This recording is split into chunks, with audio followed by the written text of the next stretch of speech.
I can make a banana cream pie right now. Nah. We're not going to do that. I've done enough baking for the day. We're good. Although I am off for the week, so I will probably do more baking. Yeah, me too. Do I it. have everything in the house to make custard. Oh, yeah. Yep. We're here for all of it. All of it. Oh, yeah. Oh, also, when is the best season for me to visit Iowa with the ducks? Nah, winter. Fall. Probably not winter. Fall. Yeah. Fall. Okay, so fall. Later spring. Okay, got you. Probably not spring because allergies, but definitely can do fall. Yep. Because next year, I need somewhere to go instead of staying at home again. So People don't next year, know I will that come visit. Yeah. I will come say hi. What? I'll come say Where to hi. go? Yeah, dude. Like You to I have. Iowa?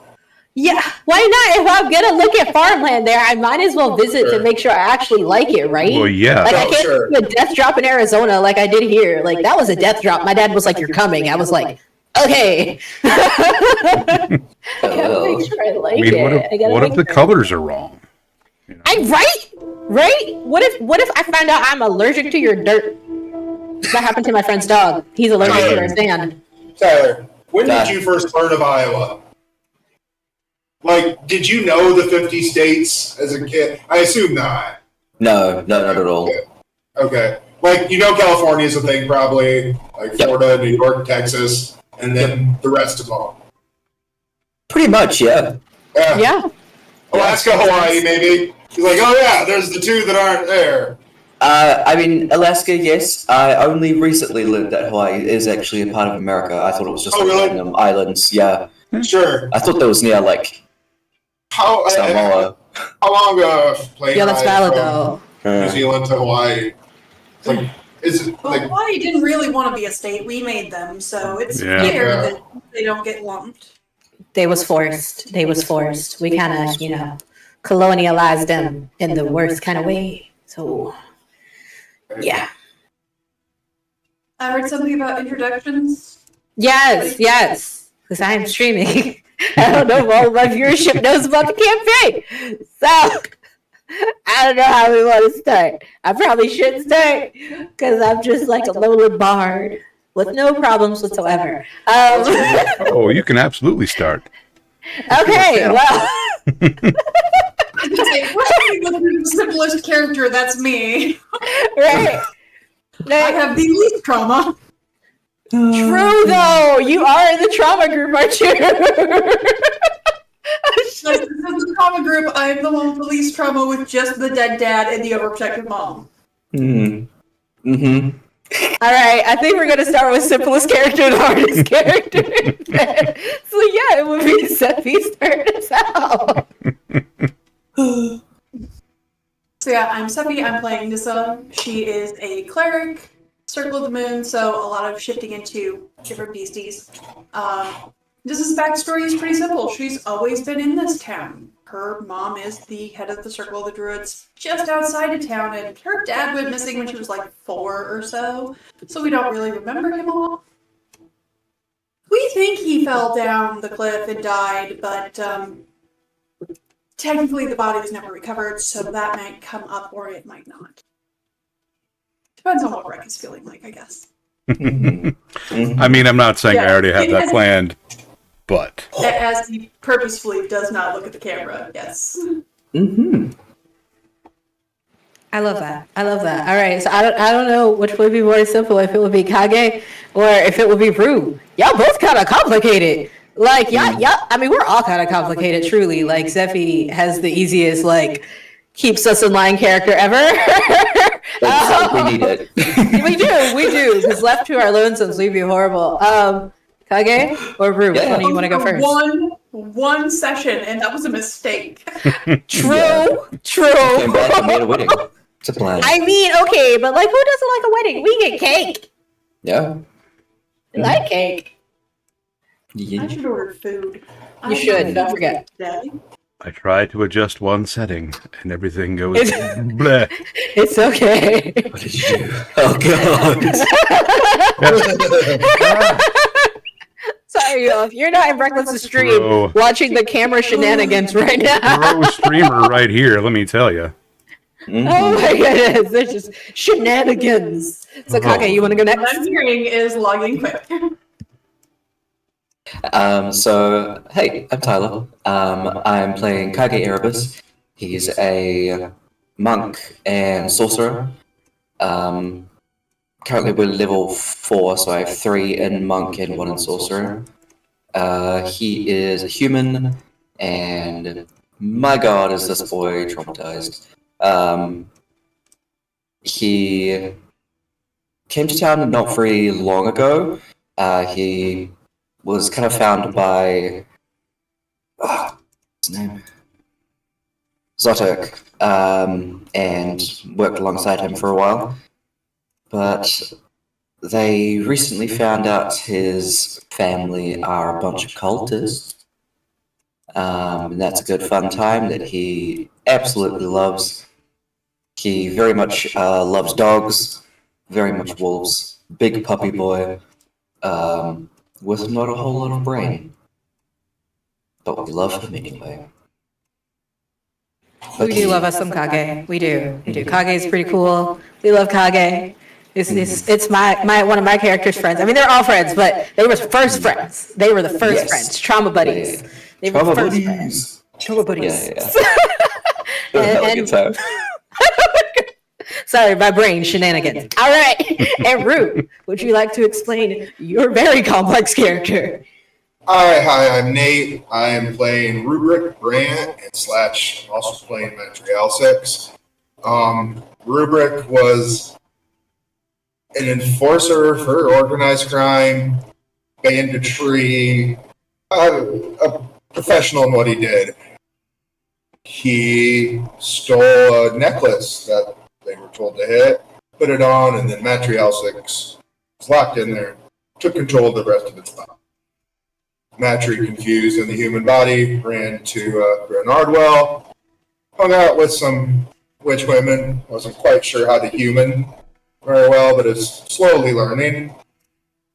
She and Rue are kind of making best of sharing one body. Still a little paranoid the people who slammed her in the necklace in the first place might get her. Rue might be wanted to murder, but most people haven't really put out that that's the same Rue here. So yeah, that's me. And I'm an arcane trickster with 1 level in fighter right now. Thank you so much. We do love Rue. We love Rue shenanigans, though. We do. We love all the shenanigans, but Rue is out there shenaniganing. High and low wisdom. Yes. The balance, the perfect balance, though. We love it. Yeah. We do You love that it. firebug. We do. I love that mage hand. Not gonna lie, it was dropping bombs, right? Just mage hand. I'm like, oh, all right, we doing that? Okay, Yeah. okay. Let's go. And then we have my interesting character. If you haven't heard of NGN, oh my goodness, I am sorry and also very excited to explain it to you.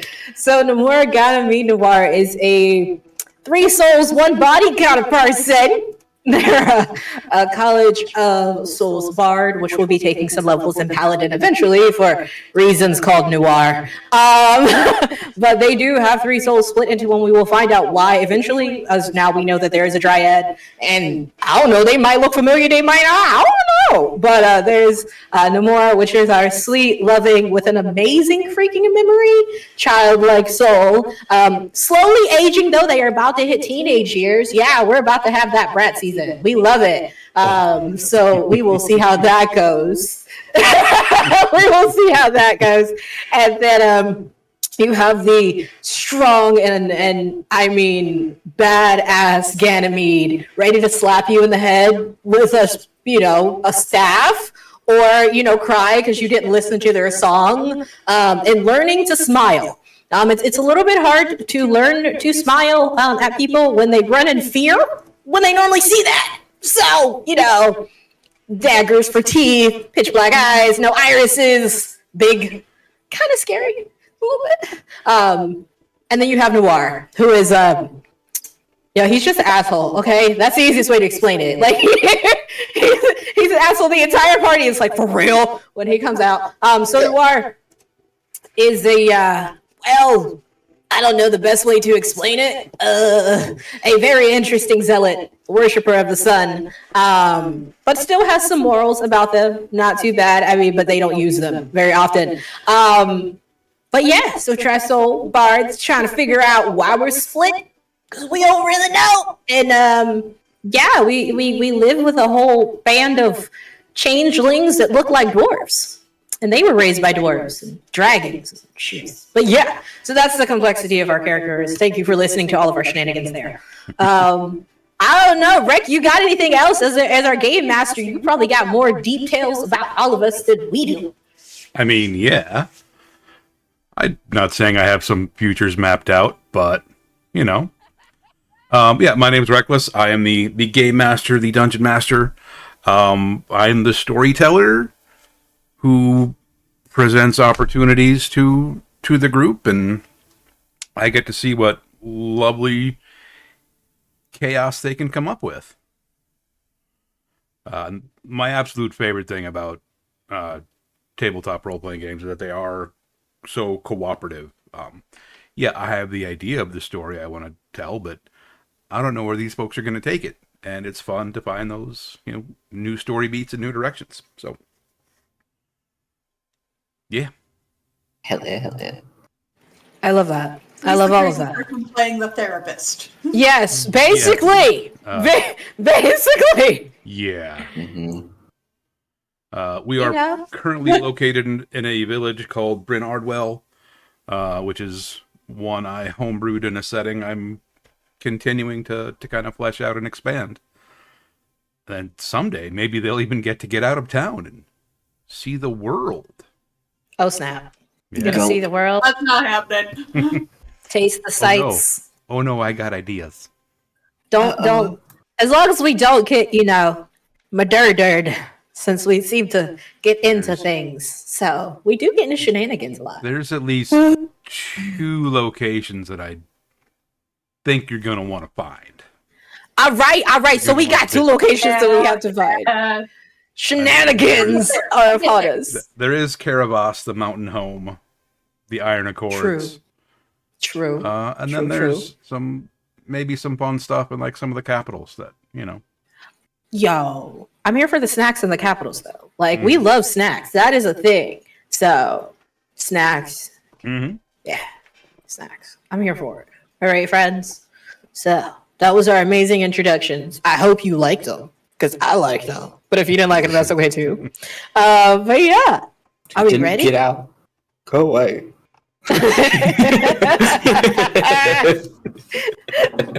My goodness.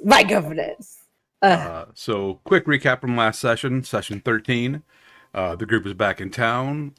Kage went out to the Druid Circle to spend time with Thorn, the plant elemental child they rescued from their first big bad. The rest of the group is also working on planning a wedding for the innkeeper and the barmaid in town. So they were discussing clothing options, benefits of pants versus skirts versus the pants-skirt combo. And of course, everything will have pockets. So, Rue spoke with Alice and apologized for trying to kind of co-opt or stage her wedding as a way to ambush some Templars that may be arriving soon. Mother Adelaide, the cleric in town, went around, handing out RSVP cards for the wedding, and in no way coerced anyone into immediately filling them out. Nomura acquired snacks, specifically espresso beans that had been covered in chili or pepper-infused chocolate. Because those 3 definitely need more caffeine. Depends on who the caffeine brings out. That's true. That is one of the things that help them switch personas. Rue went to the blacksmith to check on his crossbow, his giant crossbow that's being made, like a siege crossbow. Bianca. Yes. And also acquired his new studded leather armor, decorated with bits of shrapnel from a teapot explosive that he had fashioned. skull. And a skull, yes. See, that was the bear skull. No, I think I'm putting the bear skull on Bianca. Oh, yeah. The deer skull that you would got. Yeah. Yep. Yeah. So with that, Rue and Maitri then kind of had a conversation with Kage asking about justice. Kind of foreign concepts to both of them. But Kage, having obviously spent some time in a cult, they acquired a couple of prisoners who were cultists trying to destroy part of the town, had kidnapped the sheriff at one point. Just asking, what should we do? Should we just kill them, let them go? And they kind of settled on having a trial, maybe. Because one of the prisoners maybe deserved a second chance, and the other one probably didn't. He was much more actively involved in the cultier aspects of the cult. Mm-hmm. Alice got taken by the ladies of the village to get fitted for her wedding dress, Alice being barmaid. Nissa went to offer any help that she could, which was greatly appreciated. Also known as, I made sure that she actually got food and drink and didn't bleed to death. Yes, didn't just get jabbed to death by... As they sew this poor woman into this dress. Mm-hmm.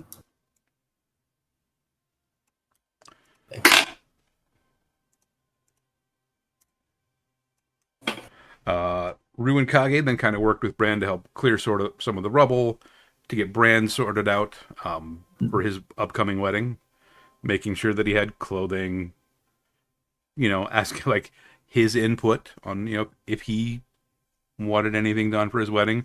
And he had mentioned that he always kind of envisioned it maybe being under the oak tree that gave the Oak Rest Inn its name, which had since been destroyed by the evil cultists. And that gave Kage ideas, who quickly went to Nissa, our druid, and said, "Hey, we can do a thing." Kage then did monk stuff and ran very fast to the druid circle. Got them aboard, let them know kind of what was going on, spoke with Thorn. They bring everybody back to town. And they, with the help of a magical acorn that the group had acquired, set about regrowing the tree with the aid of the druids and the rest of the village, essentially. Everybody kind of taking a hand and helping out and lending what aid they could.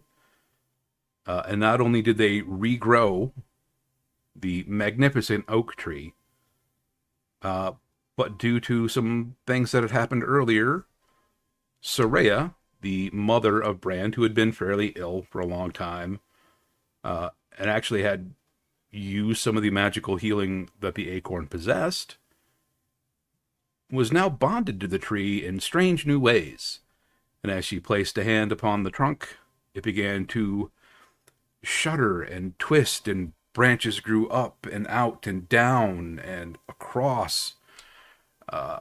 So the Oak Rest Inn has been rebuilt and actually regrown, because now the oak tree is the inn. Cool. Some really cool stuff y'all did. And now Holy snap. It's possible that, there may be a new dryad in town, which is really rare considering fey creatures were thought to be like, myth. There's all sorts of old stories coming back. Mm-hmm. We left off with the group resting for the night, ready to start the next day, getting ready for a wedding. Mm-hmm. I think we're ready for a wedding. I think we're ready for a wedding. I think it's time. Mm-hmm. I think it's time. As Billy Ide would say, it's a nice day for a white wedding. It's not really white though. It's a tree wedding. It's a anti-Templar wedding. It's a Bryn Ardwell wedding. Hey. Absolutely. See what I did there? They have healing. Yes. We had some healing. We had some growth. We had some snacks. We did eat the snacks too. I totally forgot we did that, and then Snacks. Oh yeah. The dangerous snacks. Oddly No. food focused. Yes. Mhm. You Yes. just got the Highly. noms. Got the knobs. Always the knobs. But all right. All right. So, how would you folks like to start your day? Well, as Ooh. I assume I'm waking up in the druid circle, I'm gonna go check on Thorn and have breakfast with her and see how she's doing. Okay. Thorn is wide awake, just kind of like looking up at the sun, sitting cross-legged on the ground. Hands you can see kind of sunken into the earth like you've seen her do before.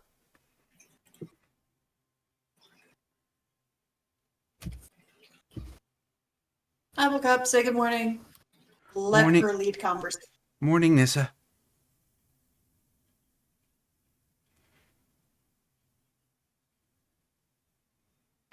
Oh, I asked earlier, but nobody really answered. For the wedding, what is it?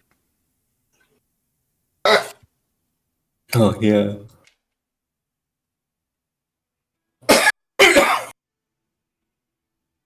So it's pretty much making promises to another person, except they get to do it really fancy.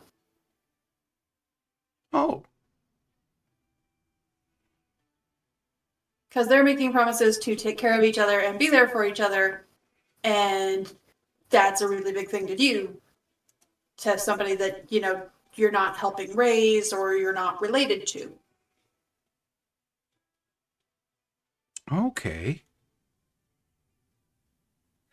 So, you guys helped promise to take care of me, so did we have a wedding? See, you're still little and we're adults, so we're more promising to take care of you and raise you like our kid. So that's a little different. That's called adoption, and that's what we did. Okay.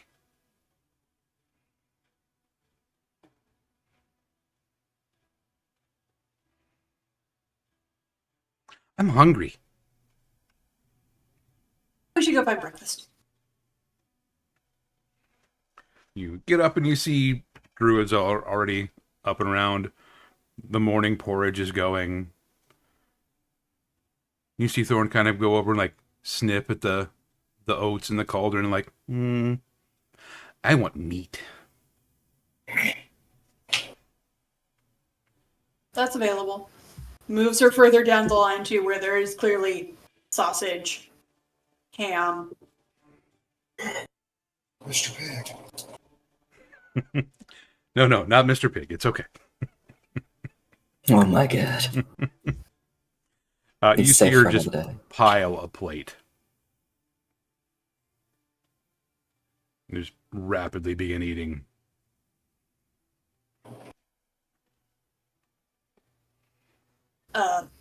Nissa will lean over to Mom and go, if we need help with hunting to take care of little one, let me know. I will grab a Kage and send him and her out. Your mother will kind of lean over and say, I think she would enjoy that a lot. She's fairly good at hunting on her own so far. She's gone out a couple of times and come back with more game than we expected.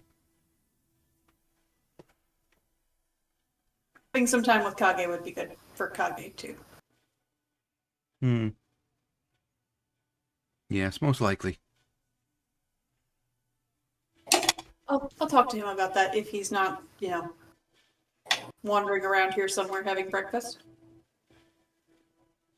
He might be, actually. He probably would have been chilling at the Druid Circle recently. He's probably sleeping in a tree. Well, that's why I figured Kage would be with the Druid Circle, is you can sleep in a tree and nobody looks at you funny. Exactly. He's probably still asleep, honestly. But he'd be nearby. Nissa's house. Yeah, she won't wake him up yet. Mm-hmm. Till He'll get up things start eventually. Twitchy, and then she'll wake him. Say, hey, take the kid out hunting. Go have fun. Shoot. Oh, sick. Okay, I can do that.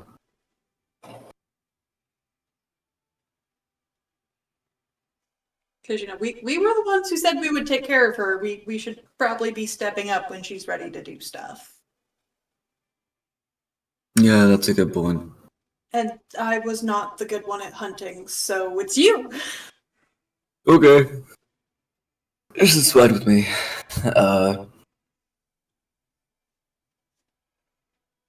Think we'd have time to go hunting before the wedding? Or is that not a good idea? That's a good question. Hey, Mom. He just looks around at the sky like, what time is it? It's probably early enough where you could go out for a little while at least. And I've still have plenty of time to get ready. Okay. Go over and find Thorn. So we are like all of the meat is start as well. Look at the vegetables and be like, ah, sniff it. There's Nissa having her oatmeal and berries.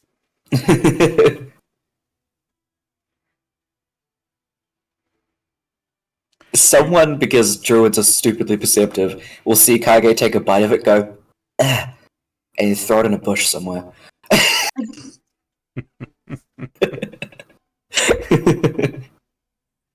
Yeah.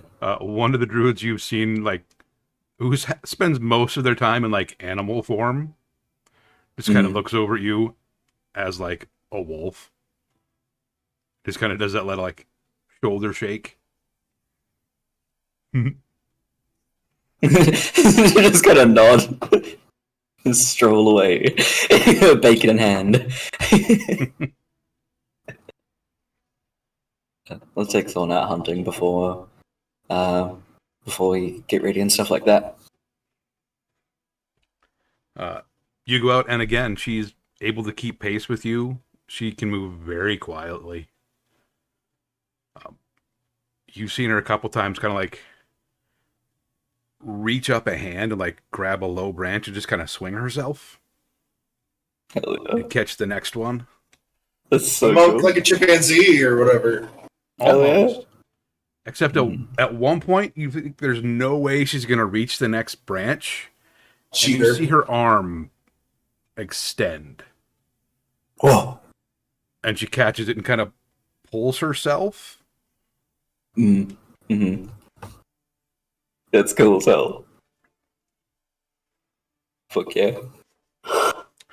Make a survival check. Survival with character shading. There's so many things open. Why do I do this?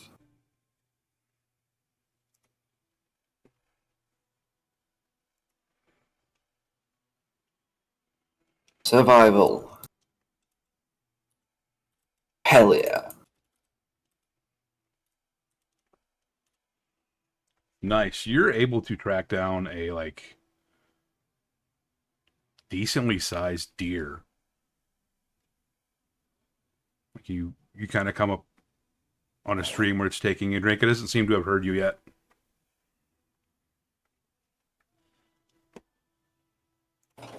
You are able to, working with Thorn, able to like get in position to be able to take it down, bring it back to camp. Yeah, absolutely. We'll kind of let Thorn take the lead on it, just to watch what they do, and yeah. You see her moving like almost completely soundlessly, just kind of crouching down behind it. And like with that same kind of like extension of her arms, very quickly like pounces, wraps her arms around the deer's neck. And for a second, you see her arms like constrict and grow tighter and tighter. And then you hear a crack. As she like uses like her hips and like twists herself using like all of her body weight to take the deer down. Damn, kid. This is impressive as hell. Thanks. I just kind of know how to do some things.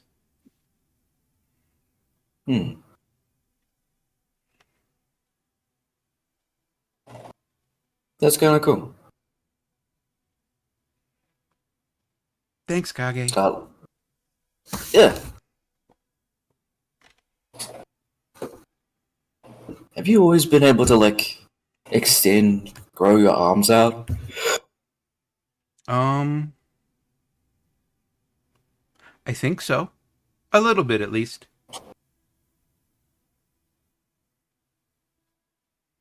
You know, it would be funny if you could, like, make them really long and then have them up in the air and you just make them, like, really wiggly. I saw it at, like, a festival once. You see her, like, look at you and kind of, like, start mimicking your movements, and her arms. Kage just starts cracking up. Yeah, exactly like that. She starts laughing right along with you. Like, pat her on the head. Alright. Let's get this tape back. Hell yeah. I love that. You make your way back to camp pretty quickly. They get the deer dressed and start working on that. Where? Sorry. Go ahead. No, I just said, what's it wearing? Fur. Is it coming to the wedding? I mean, it might be. In somebody's pockets. Mm-hmm. For sure. Seppi, you see Kage, and Nissa come, or Nissa, you see Kage and Thorn come back, carrying a deer between them. Yeah, that didn't take long. Nissa is keeping an eye on time and getting like bath stuff, cleanup stuff, nice clothes ready. Because apparently she's the mom of the group. Mm-hmm. I'm expecting Rosin to take care of that for Nomura if Nomura is there. Otherwise, I hope Ganymede can take care of it on their own. And I'm really hoping whoever has... Noir would probably have to be talked out of wearing armor. Yeah. Well, Nissa is just going to wear her armor with the nice pretty over it. Mm-hmm. Because as a druid, she has the overlay for her leather. Mm-hmm. But Nissa will be staying in armor. It's the equivalent of going in dress blues at a wedding. Like, yeah. That's your uniform, yeah. Mm-hmm. And I do have the little tulip skirt for the leather armor because I want it to be pretty. Hell yeah. What are Rue and Matri up to? Jumping around the roofs and in the tree to find the best vantage point to place Bianca.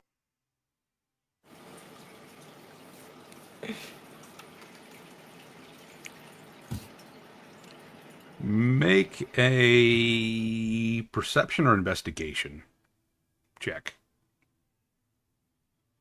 Can I help myself do it? Am I familiar? Sure. I'm sorry they're OP.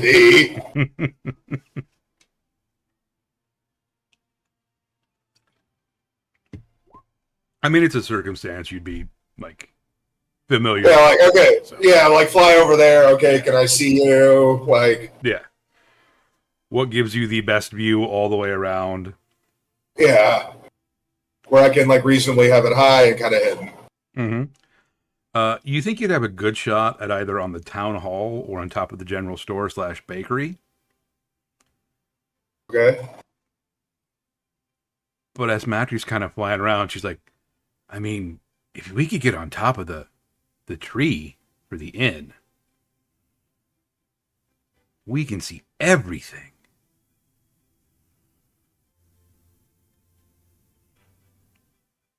But can you get a good shot with the ballista from there is the real question.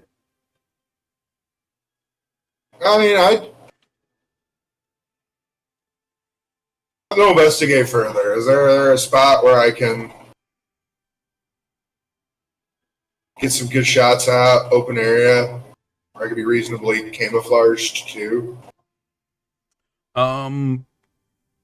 Being camouflaged with the branches there, depending on how camouflaged you wanted to be, you feel like you could get like 50% coverage, like whichever way you're pointing is kind of going to be the clear avenue. Okay. If you're less concerned about being hidden, you could maybe work something at the top of the tree. I think that's what I'm going to do, and just like cover it with like a blanket of wedding decoration. So we're going to release the doves.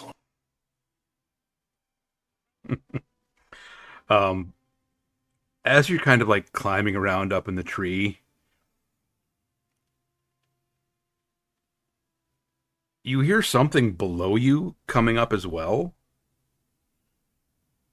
And then you look over, and sitting on the branch like next to you is Soraya. People rarely sneak up on me. Well done. You were in my tree.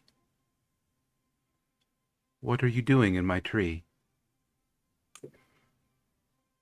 Wayne, like, set up a spot for my ballista in case these Templars coming here are unfamiliar. Have ill intent for the town. Hmm.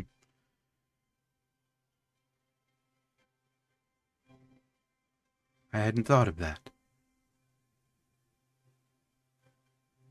It's good that you wish to protect something. That is at least part of the reason why I want to do this. Where do you think would be the best spot? And like at the same time, because Matry will kind of fly down and land on Rude's shoulder, and the actions are totally gonna be mine. Like doing the same thing. They're both gonna point right up top, and then I think I'll cover it with wedding decoration to keep it hidden. And you see, as she's looking at where you're pointing and she has her hand on the branch, you see limbs kind of bend out of the way. A couple of them like wrap around and make a small platform. And almost like a crow's nest on top of a ship's mast. Matry's gonna like fly up there. If there's an old woman in a tree, you can show her the Surefire Dragon. I mean, that's kind of a rule. I feel like. Yeah. Yeah, because like she was flying around in there anyway. Yeah. Just like gonna go in the nest and like circle it, like super happy. Fuck yeah. Yeah, and then like Matry's gonna stay down there and watch, and then Rue's gonna be like, "All right, I'm gonna go get some pulleys." See Bianca.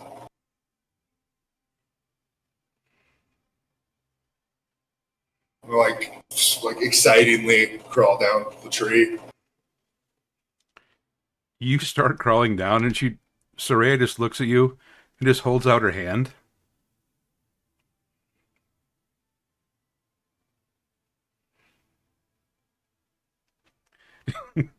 you high five her? Yeah. Yeah. That's awesome. Like I stop for a second and I'm not sure what she wants. So like probably a high five is what I guess. Because like she thinks the crow's nest is cool too. Just take my hand, dear. I grab the hand like very uncertain. And it's not like you're sliding down, but you're kind of sliding down the outside of the tree. Very controlled, very steady. Huh.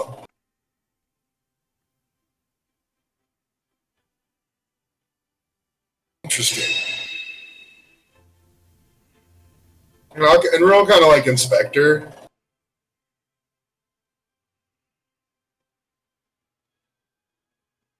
I presume these aren't things you could have done before. Oh no. No, this is all quite new. I believe your bond with this thing is very strong.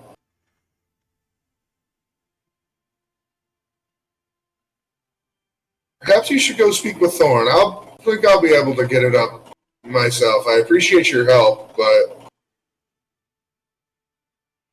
maybe there's a lot we can learn about her from you.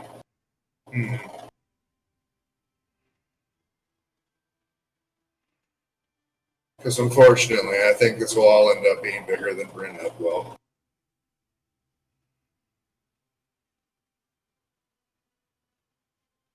Yes, I think that it may be. But anyway, this is what's... And again, you can kind of see like those flowers that seem to be growing like in her hair. Yeah. And that her skin is kind of taken on this glow and shine like well-oiled wood. I figure Matry would be familiar with dryads. Mm-hmm. Maybe not necessarily where they always come from, but like, I would say, Matry, I do think you're becoming a dryad.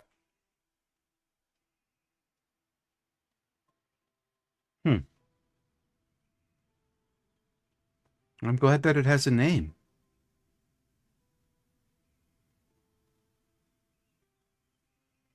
Yes, I think it would behoove you to speak through the druids at length. There are things going on in the world, but I don't think all of them are bad.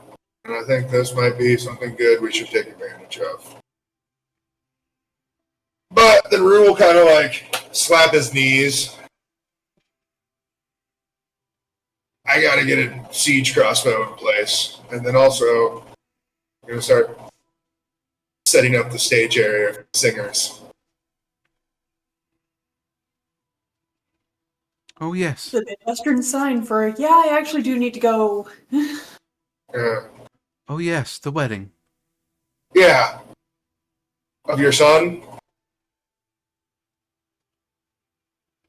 Yes, Brand. He's such a good boy, isn't he? Rue will kind of like look at her dryad. I think you should hold on to that, at least today. I don't know what will happen who you were before. Something like me happened to me. And something like this happened to me a while ago, too. Hmm. To lose yourself in the new identity. But, slapped a knee again. Need some pulleys. Yes, I should go. And you see her Go to the put her hand like on the trunk and then go through. All right. Brand might not end up liking them.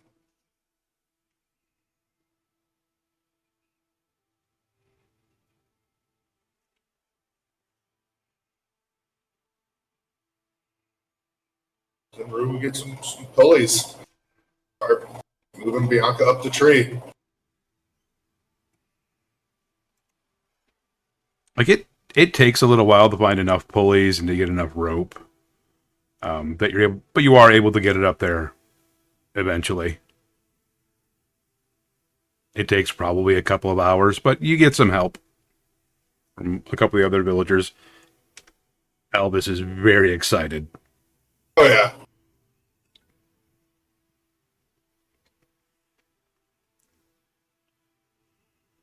All right, now that's up here, guys. We have to construct a stage for the singers. Our singer's coming, too. The wedding. I think they'll take requests. Now we gotta have a band.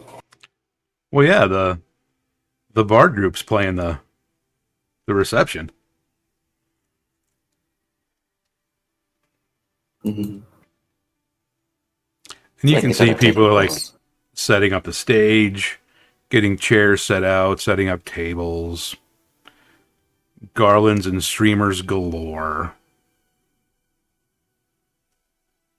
Root going to walk up with, on the table, Matry, totally frozen in place, not moving, like eyes closed, looking, and Matry naturally kind of looks like a butterfly creature half made of like stone scale and a dragon. Like, look, I think this, would you like this as like a centerpiece for the table? I think it looks cool. Was it Bride. that would be lovely. Yeah. And like we'll just like set Matry down and just just remaining motionless. It's like a cool centerpiece. I mean, she's white, so it kind of fits wedding decoration. Absolutely. Mm-hmm. Next to the punch bowl and some of the hors d'oeuvres.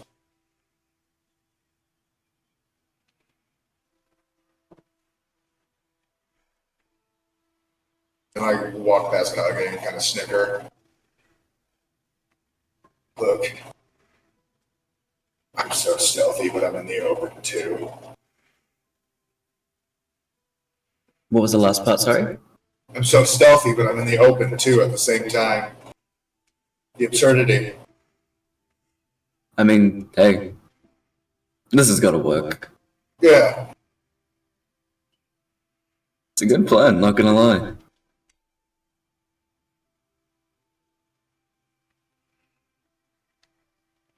All right, so then what are our triplets up to? The sun is bright.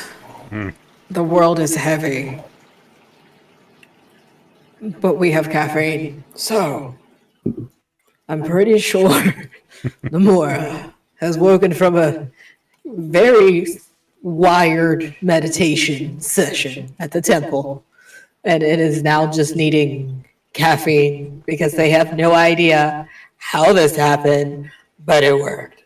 So, yeah, they're going to go and kind of like just sit like right in the front where it's still shaded, but like it's bright outside, it's nice, with like a wooden mug of the Hellspresso and just like sit there, just cool. I don't even hear them right now. It's kind of like rocking back and forth. But like it doesn't look like a happy rock back and forth. It looks like a very disturbed rocking back and forth. You know, a little unhinged, but you don't really know what they're thinking. But it's good. They're smiling. They remembered to smile. Yeah. I mean, other than the fact that their eyes are like completely open and motionless, but hey, it works. It's fine. Show them your teeth, but in a nice way. Exactly. It's a smile. It's not murderous intent. It is a smile. Just because it looks scary doesn't mean it is. Although I can be scary. I promise. I'm not always scary, just sometimes if you deserve it. Which is anyway. I don't know how the snacks, the candy. Now I remember. Okay. So if we take that and already amped up on caffeine. Oh wait.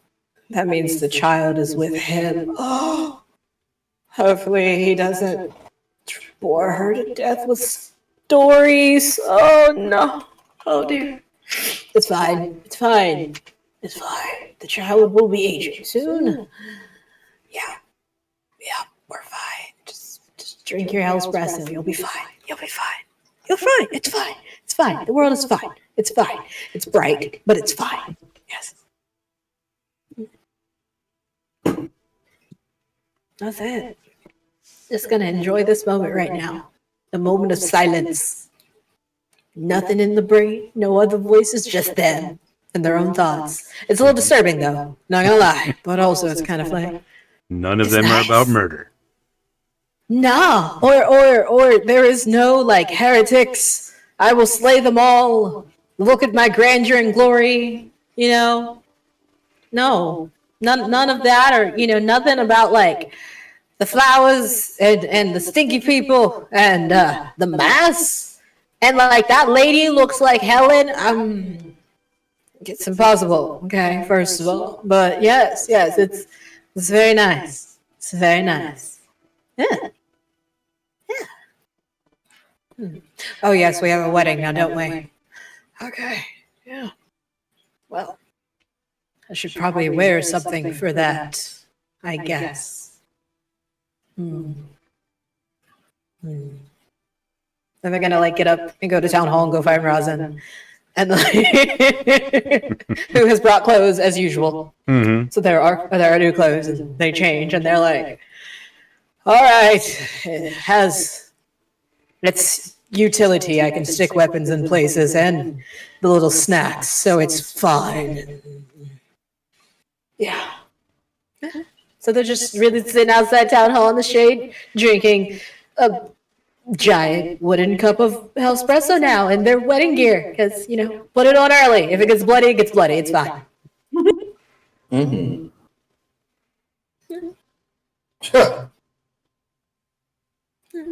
Typically a wedding concern. Mm-hmm. I mean, at this one, yeah. Only at the fun weddings. True. No Rocky wedding. Mm-hmm. We love that though. We do. That's kind of our thing. We have a festival. People get stabbed. We go to the forest. People get stabbed. We come back. People might get stabbed. No, people did get stabbed, and then now more people might get stabbed. So it's kind of our thing. They should really not be so stabbable. It's on them. It really did bring it upon themselves. They did. Yeah. They did. Out here being rude to folk, not asking for consent. Right? Right? Gotta ask consent. That's a thing. That's a thing. Yes. If the gods didn't want me to stab them, they wouldn't have made people squishy. You see, that's not. Yeah, I can't even. You're not wrong. You're not wrong. Mm-hmm. But yeah, that's it for Ganymede. They're just chilling. Yeah. All right, you spend the rest of the morning kind of wandering around. Wedding preparations are getting made. People are working, not frantically, but quickly and with purpose, trying to get everything in order. It gets to be about noon. And you can see Mother Adelaide looking around, nodding happily to herself. The rest of the townsfolk seem like everything's in position and in place.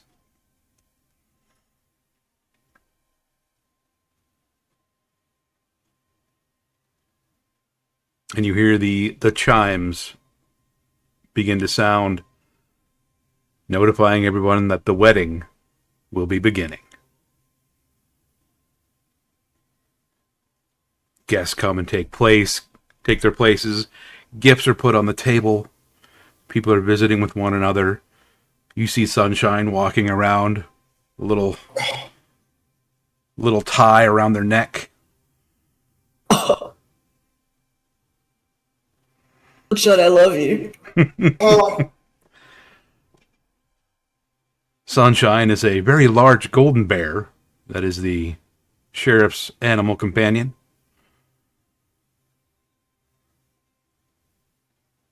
Who is going to be the ring bearer for the ceremony. Yes! Wow. That's a knee slapper, Kevin. That's incredible. Thank you. Worked hard on that one. We support the puns, though. We really do support the puns. Mm-hmm. You've seen the mayor. You've seen Vi and Cynthia from the herbalists. Thorell the apothecary. Albus is there. The blacksmith. Mary and Cynthia from Chris from the general store and bakery. the whole town is turned out. I was gonna say, town is in the square, Yep. either Ready. preparing the wedding or watching it. Mm-hmm. Yep. You can see everybody get into place, and Mother Adelaide standing at the front of the dais kind of motions everybody to quiet down. The soft strumming of the bard's instruments, the bard troop's instruments begin playing. And you see a very surprised and happy and still maybe in a little bit of shock Brand walking out down the entryway from the front door of the inn over to the stage. He turns and looks expectantly. Music begins to swell again as the door to the inn opens.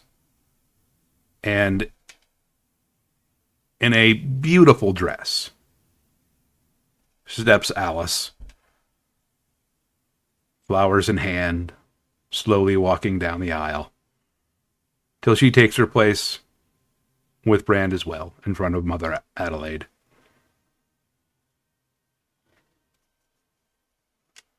So, it has begun. So far, so good. Nothing has ruined the wedding. Mother Adelaide waits a moment for everyone to sit back down, looks out over the crowd. Well, I know some of us never thought we'd see this day.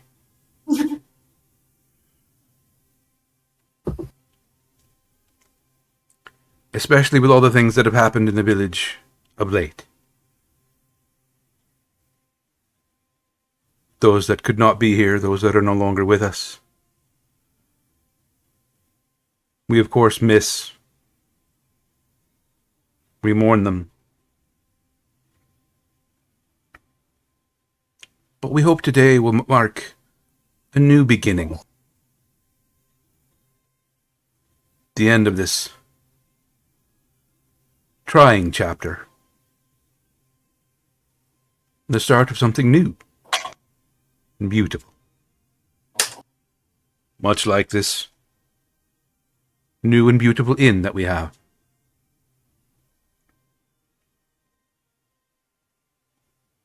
And she looks down at Brand and Alice. Hold out your hands, please. They both hold the hand towards the middle. Kind of like side by side. And she begins taking a length of red cord, just winding them together in a hand fasting ceremony.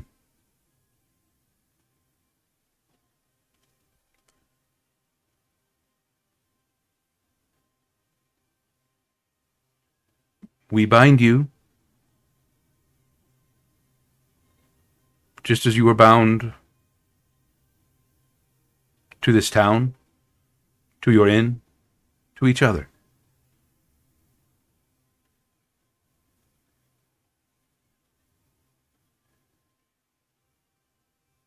Neither one of you is alone. Your burdens are shared burdens now. Your joys are shared joys.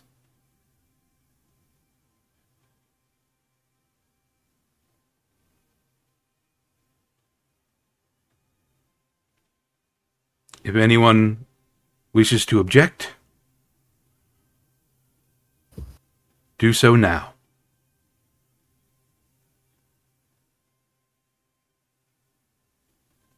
No one moves. Like Well, the let's entire just make our weapons a little tighter. the entire town is like looking around at each other, going, "Don't you fucking don't you like?" You see Sunshine kind of stand up at the back.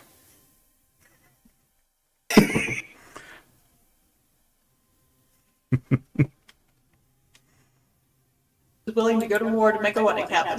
Mm-hmm. Good. Brand and Alice take each other's hands. And for a moment, you don't think either one of them is actually going to say anything. And then they proceed with their vows to each other. Which I didn't write out, because, yeah. Vows. Yeah. They love each other.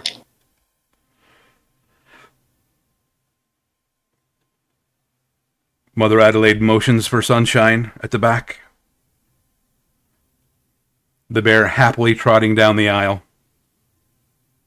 It's so important right now. You see rings kind of dangling off of the tie, kind of gently clinking together. Love this bear.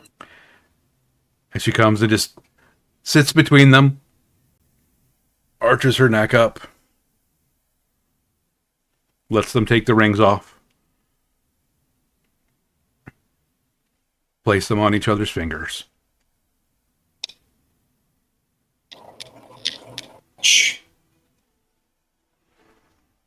Yes, many photography flashes go off. There's one artist just furiously drawing over in the corner. I love that.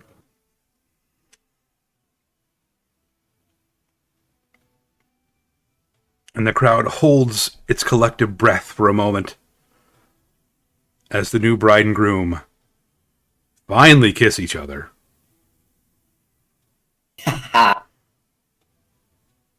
Long enough. Which lasts exactly as long as you think it would. And then a little longer. And then a little longer.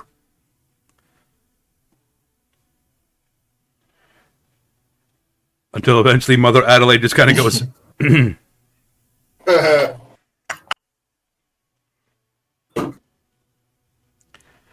I think everyone's ready for a party now, dears. Mm-hmm. And they kind of both blush.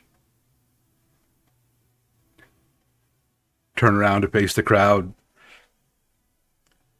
Begin walking back down. The music starts to swell again. As they walk over across the square to the reception area. Mm-hmm. Everyone exits.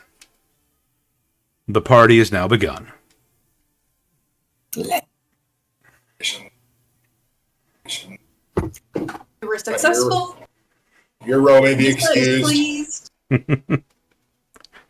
Oh, wait. Okay, your row may be excused. Mm-hmm.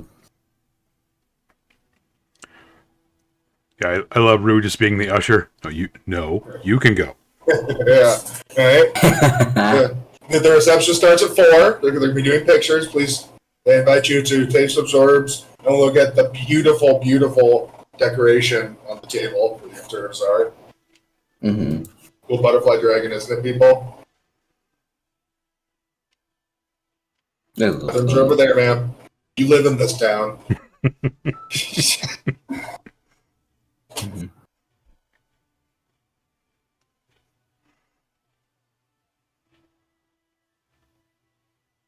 Is there anything you all want to do at the reception? I'm gonna dance with Thorn. I'm going to climb the tree and keep a lookout for fuckery. Mm-hmm. Nissa's on duty serving drinks behind the bar. I think Ganymede is just moseying around on patrol. Yeah, I'm at the wedding, but also looking for people to slap around a little bit. Maybe not murder, but life is nice right now. But they still have that murderous smile. But yeah, they remember to smile. And they also have caffeine, an endless supply of caffeine. It's nice.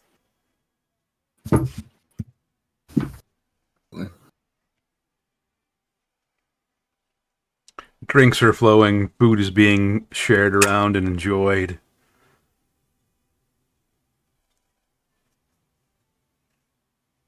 Multiple people are out dancing to the music.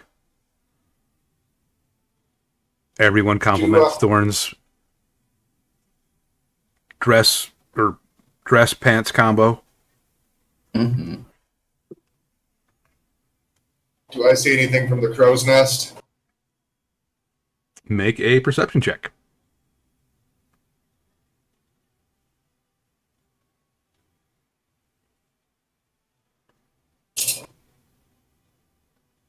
Nothing seems out of the ordinary. But like, I don't see any Templars running into town. No, you don't really see anybody. It doesn't look like anybody's approaching.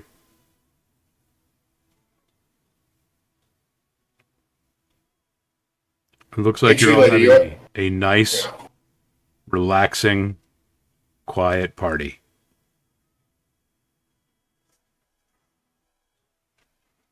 One last look down the road. All right, tree lady. Can you let me down? Are you here? You're with me, tree lady? Knock on the tree a little bit. Okay, good. She's enjoying the wedding. And I'll climb down the tree.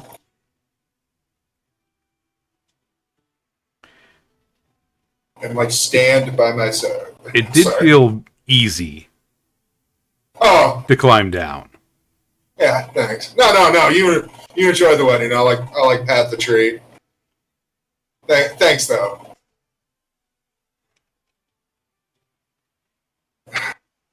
And Rue's wearing a black security suit.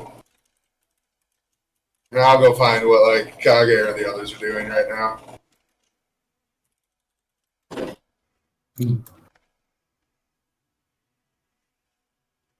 Or you said Nomura's walking around looking for a fight?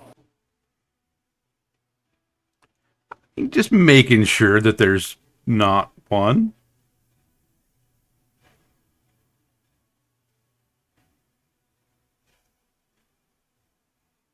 Oh, smile and wave at Nomura. Nice wedding, huh? Yes to whatever you just said. It is nice. It is not loud. And it is not murderous at the moment. It is nice. Nice. So nice right now. So nice. And Rue will look at him.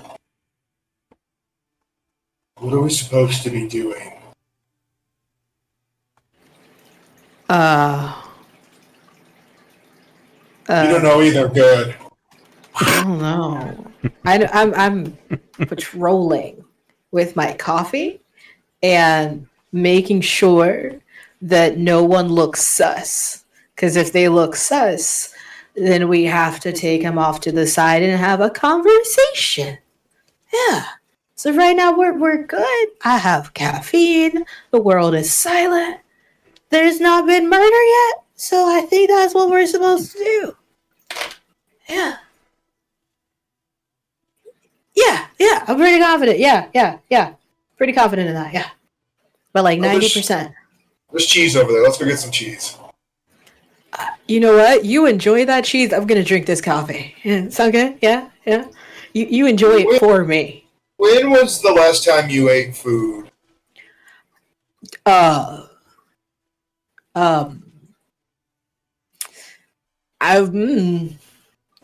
question. Push Nomura over to the cheese. It smells weird. Well, turn them towards candy at least or something. I'm not a child. Okay, it's change gears, meat hors d'oeuvres. Okay, I can go for some meat. Okay. I do like meat. We do like meat. Hey Kage, hey Nessa. Just continue pushing them. He's gonna wave the little mug. Hello. While being pushed. Well, Nessa's behind the bar. Yeah. She's got a little tray of all the goodies there behind the bar to snack on. But she's mostly, pouring people drinks, just doing exactly what she was doing at the festival where this all started. Mhm.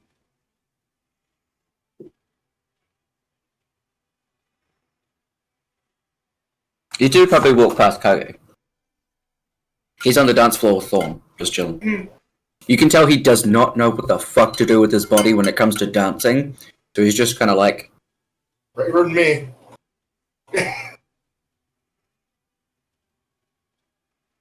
Yep. Are there other people on the dance floor? And Thorn is absolutely matching your energy, probably exceeding it. Mm-hmm. Oh, is she gonna do the wacky baby inflatable arms? Absolutely. Yes! I love that I told her that. Like she's just kind of like, just kind of vibing. And then she's like, Kage, should I do that? Is that a thing? Yeah. Do it. You and your Rue would be like, that's awesome! That's awesome! Look at that! Cool. Isn't it though? That is cool. And you see I did not this know like that. little like 4 foot preteen teen little girl whose arms shoot up like 8 feet in the air. And she's just wiggling around, covered in spikes and thorns and leaves. Or goth Rue. Right? Infinity War goth group. Like, that's kind of the size I'm thinking. Yeah.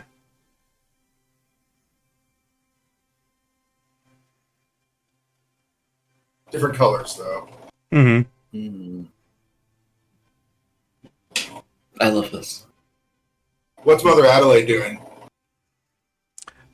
You see her just sitting off to the side at a table chatting with the mayor. The sheriff comes over to check in once in a while. Just enjoying a nice glass of white wine.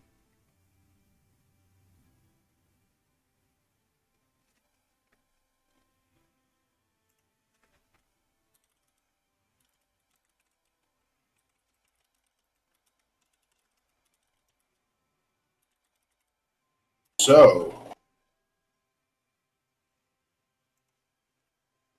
nice wedding, huh?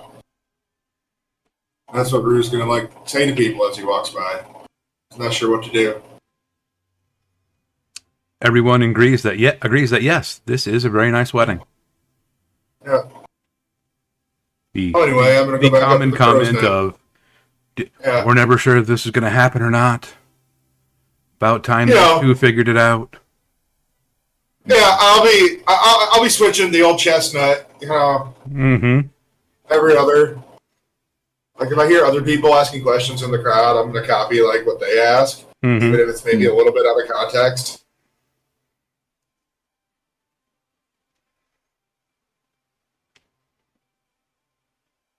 And then grab some cake and go back up to the crow's nest. You see Soraya also just kind of sitting off to the side. Brand and Alice come over to talk with her frequently as they're making their rounds. You do notice that there seems to be kind of a distance between a lot of the townsfolk and her. You don't know if she really notices or not.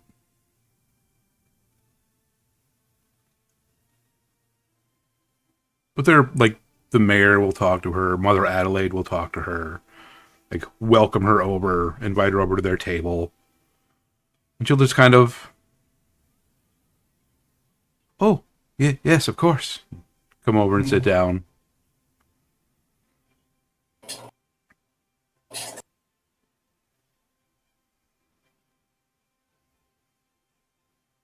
And it does seem like the more she can kind of hold on to, as Ruud said, the thoughts of Brand, her son, the more she kind of livens up a little bit and seems to be paying attention to what's going on.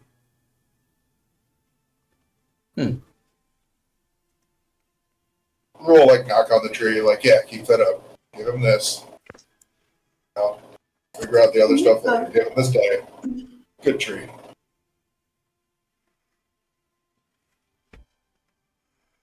Nissa, seeing that, is going to clue her mom in and go, hey, this is what I think might be happening. Based on what Rue has said, what we're observing, she might be becoming a dryad. Could you check in there? And, send mom in to do the recon. Your mom's like, yes, the circle and I have had much the same thought since last night. Well, that sucks. We know so little about them anymore.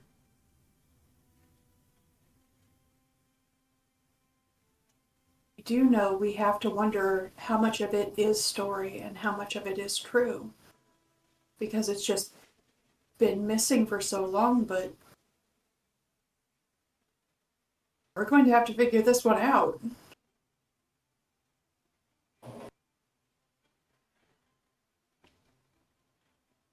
If they are coming back, I wonder if other things may come back as well. What other things? Oh, I mean, all of the fantastic stories.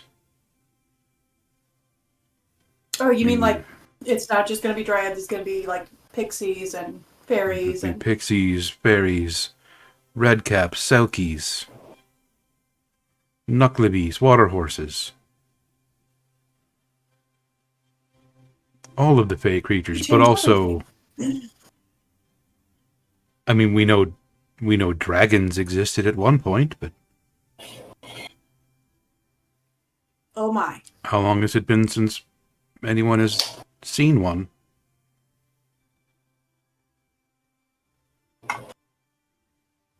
We might have to dig into the history books a little bit more. Maybe a lot more. Maybe very soon.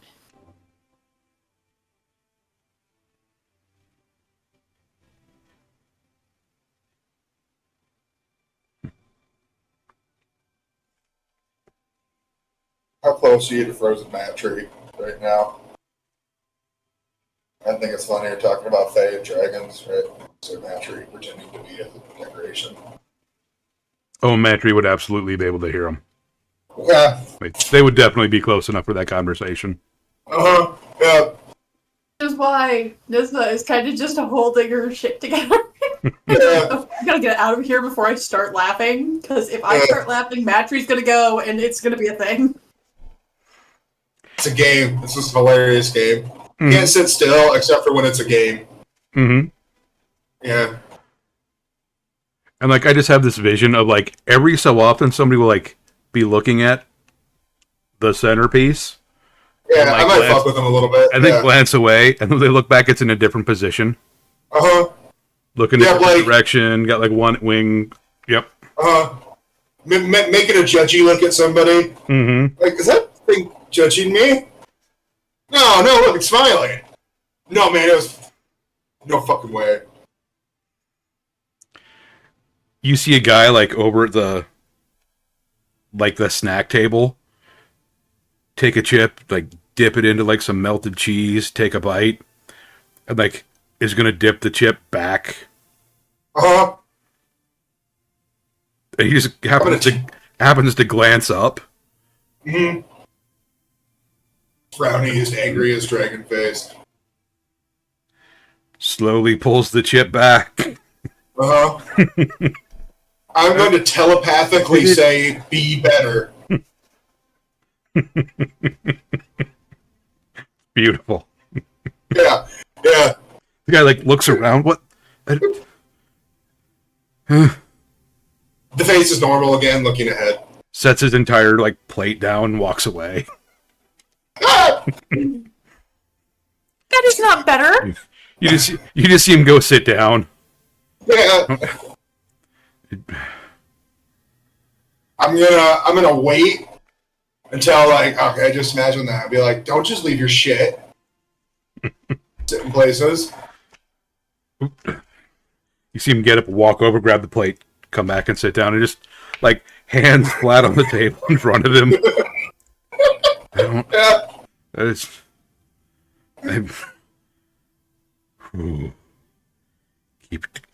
Keep it together, man. That's incredible.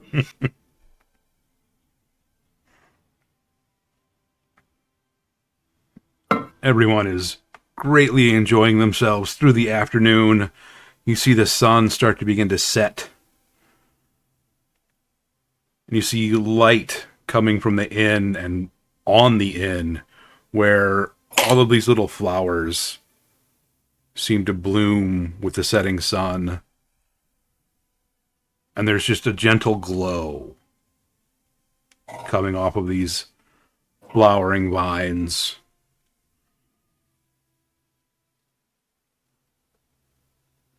It's almost like rope lights have just wound themselves through.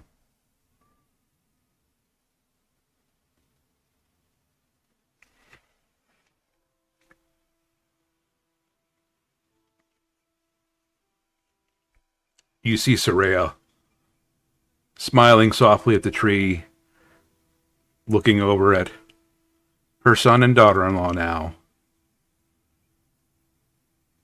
Looking back at the tree as the lights begin to gently shift colors. Just back and forth through the spectrum.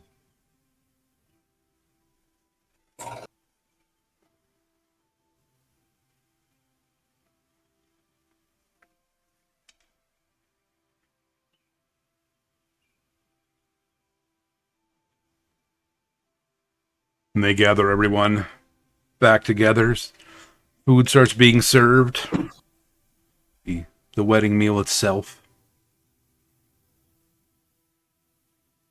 Heaping portions are handed out all around.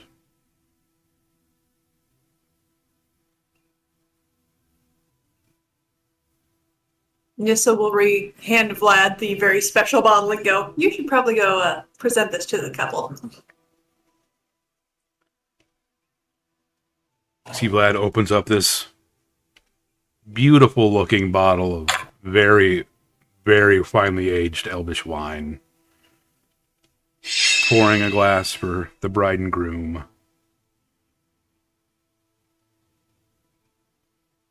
And at the other end of the reception area, you hear a small chime of somebody hitting a fork or a spoon against a glass. And on a wheeled trolley, there is a beautiful looking cake.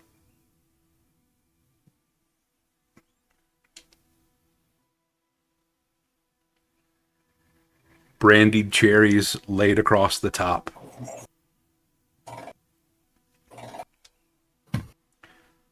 The cart is wheeled towards the wedding table.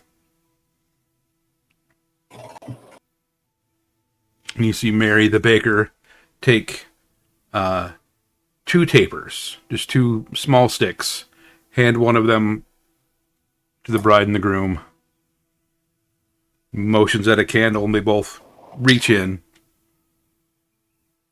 light the sticks together, and then touch them to the top of the cake.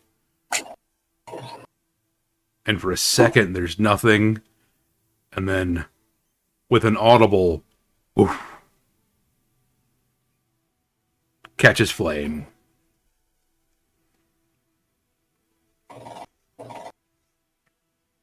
I forgot about the fire cake. How did you know about the fire cake? I've been waiting. I forgot about the fire part of the cake. Cool. Hell yeah.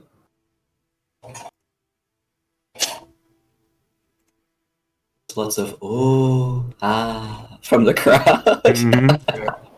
Yep. Couple of little shrieks because they don't know what's going on. Oh, what's Getabeat's response to the fire cake? Wasn't Ganymede the one that commissioned this cake? Yes. Mhm. It is the burning, fiery passion of their love. They cannot be destroyed or put out. It just keeps burning and burning until like they're ready to eat it, and then like it'll go away so they don't burn their mouths because that would be bad. And it would also ruin the flavor. But yeah, it's the fiery passion of their burning love. It's an immortal flame or something like that. I don't know. It's pretty, and it will make things delicious by caramelizing the outside, is what it is. That too. Nissa may have had about this much dinner to make sure she had this much room for cake. Mm-hmm. And this is correct. Nissa plans well. Mm-hmm. Rue's gonna pat on the tree and say, "Hey, Soraya, you should go dance with your son."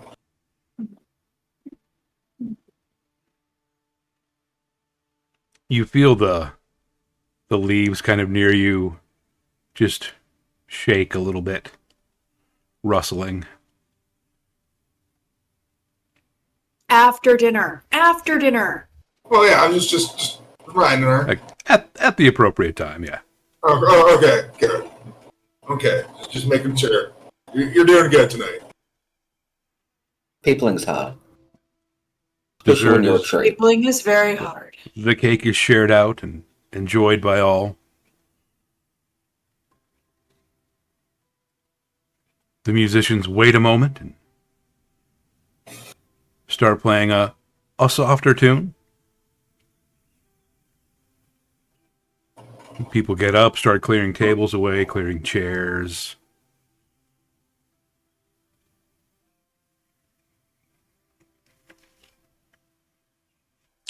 Soraya and Bryn do get up and move out to the dance area and enjoy a nice mother-son dance.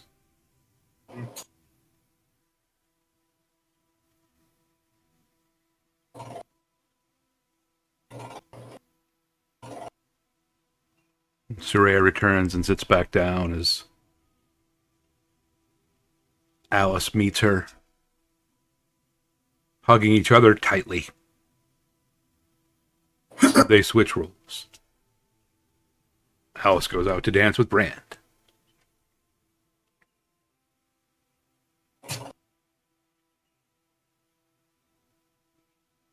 They finish and the band takes a moment, strikes up a livelier, more energetic tune. More people come out to the dance floor and begin dancing again.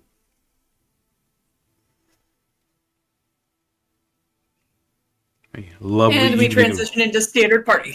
lovely evening of merriment is continued to be had by all. You got a feeling it's electric. Hell,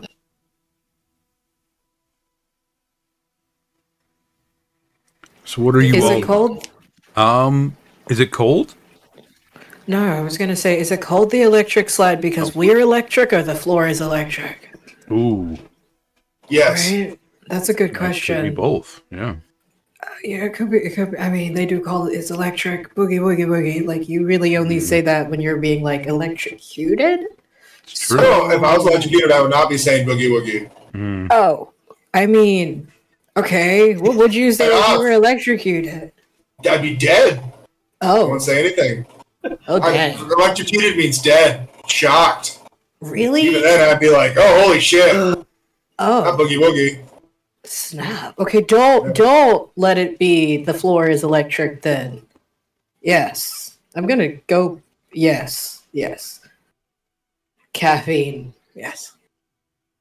I'm up in the crow's nest, watching down the road, taking my job with wedding security very well, but also, fucking with people with best matchery if I can.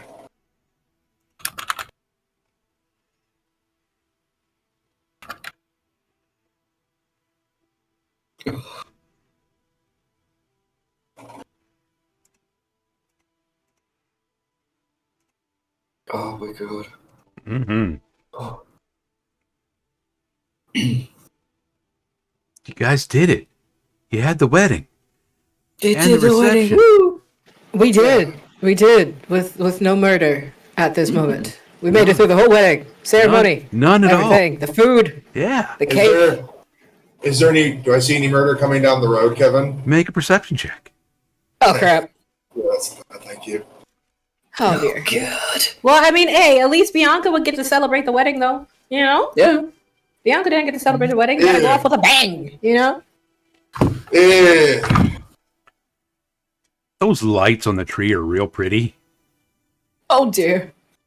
Yeah. And it looks like everybody's having a really good time down there. Right. Oh dear.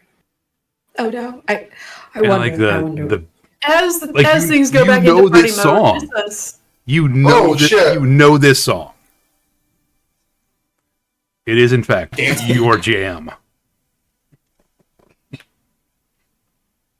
What's everybody else doing? So right now? realizing that we have lost one of our sentries to dance, Nissa will take up that particular duty. Checking things out around the way. Oh. Nissa, you realize that you need to grab another keg from the brewery. You ran out a little quicker than you thought you did. You're making your way back there. And you hear this clanking and groaning coming down the road into town. And you're just kind of stood by the brewery watching this battered and beaten wagon that you're pretty sure is going to fall apart if it looks at a pothole or like tries to take a corner. Like not even fast, just if it tries to take a corner. Go straight. Being pulled by an exhausted looking horse. You see two figures sitting in the front.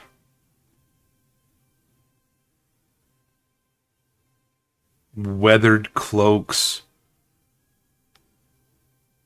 Everything about them says that they have been through some shit. Like today, and probably for the last couple of weeks. You catch their faces as they pass under the light. Dirty. Clearly several days' growth of facial hair. Nissa will abandon what she is doing. She will run as fast as she can back towards town hall where she knows the sheriff is sitting. Mm-hmm. And she will also alert the entire party, essentially via scream. Going, hey guys! Yeah, you guys, I need you at the brewery now, please. And she's kind of grabbing the sheriff's arm and just kind of hauling him out of the chair. He's not getting to say he's going. You did notice that there was a greatsword propped up next to the one driving the wagon. A shield sitting to the side of the one beside him. You're pretty sure you saw at least one person kind of propped up against the back, possibly sleeping. As it's only about 30 feet between the brewery and just outside of town hall where this would be happening, it should not take too long for Nissa to do that. And essentially get everybody back over to the brewery to greet them. And in the process of running back with them is going, they look like death warmed over. They look like they're about to fall over and die.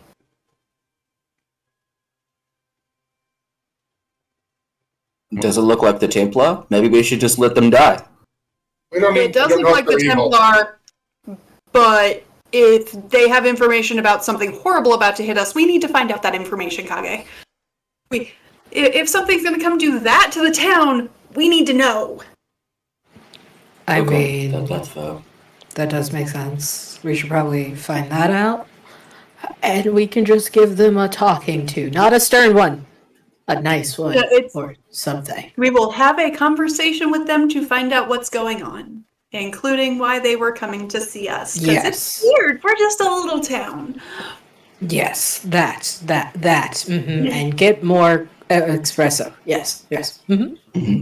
For no reasons, maybe coffee first. And just kind of pat Ganymede on the shoulder. Yeah. Anyone got any espresso beans? Like just raw? Any? Nissa in her bag, handing a pouch over. She I feel like we all have a backup pouch Like everyone just in has case. the pouches. Yep. Like, yeah, okay. Thank you. Oh, okay, I'm gonna stick. Like, you have the utility, so we're like sticking them all over. Just. How does the poor sheriff react to Nissa essentially coming in and going, no, now? Move to the country, they said. It'll be quiet. Well, I'm quiet for a while. You got a nice break. At least we had a nice party. He gets up, you hear him whistle. Sunshine comes lumbering over. Nissa is not slowing down for anybody, essentially. She is at full run the entire time.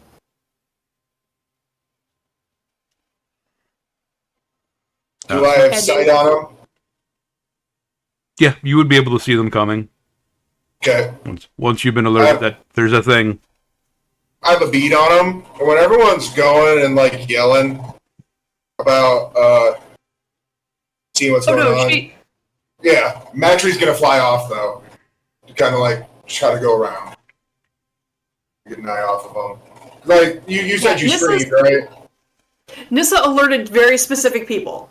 Yes. She went back and went, hey, yeah, Kage, I need you. Ganymede, I need you. And was picking people out of the crowd. She wasn't just like, oh my god, there's a Templar! Say him at one point looked up and said, Rue. Yeah. Yeah, sure, yeah. Absolutely.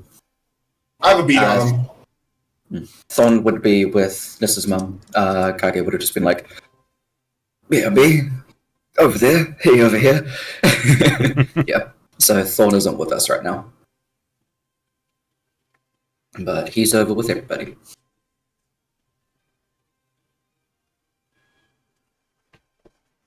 Alright, so you reach the brewery and just kind of waiting to welcome these new visitors to town. If they have not reached the brewery by the time we get back, I would say walking towards the cart. I'm going to say, because you could see that they were traveling very slowly. By the time you get everybody kind of gathered and at the brewery, they're just approaching, like, this area, making their way down the street. Tell me this area again, because... Okay, yeah. Nissa would be walking towards the cart going, what's happened? You hear a younger human man. Is there an inn we can stay at? Do you have a healer, yes. perhaps? My friend is quite sick.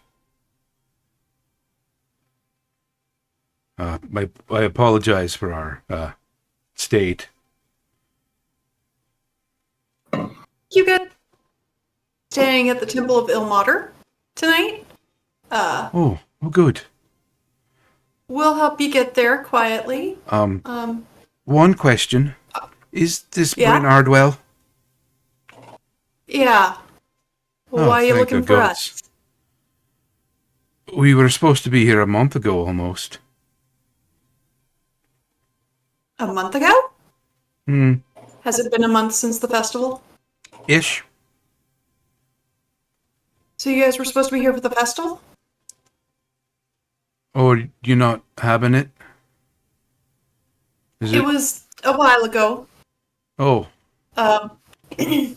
She's kind of leaning towards the back of the wagon, checking out the guy who's very injured. You see a dwarf kind of like wrapped up in a blanket, eyes in and out of focus. You can see him like coughing. He looks feverish. You see kind of a large gash on the side of his neck that's been tended to without, great skill. Like, it's not gangrenous or anything, but he's having a bad day.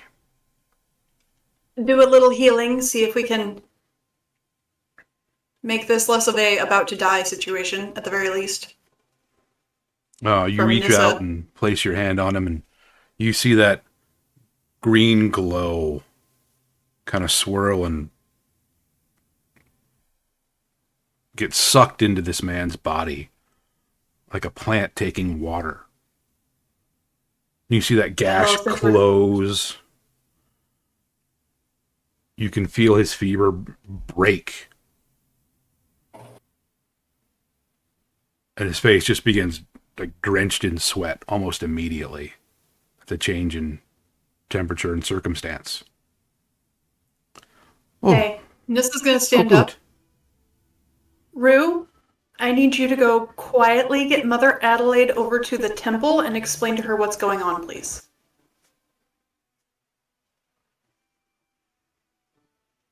You are the least likely to get too much attention.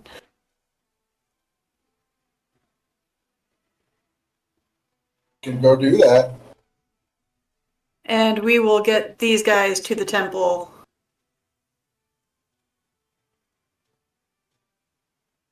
So before you, there is a young, like early 20s human male. He's the one driving the wagon. Sitting next to him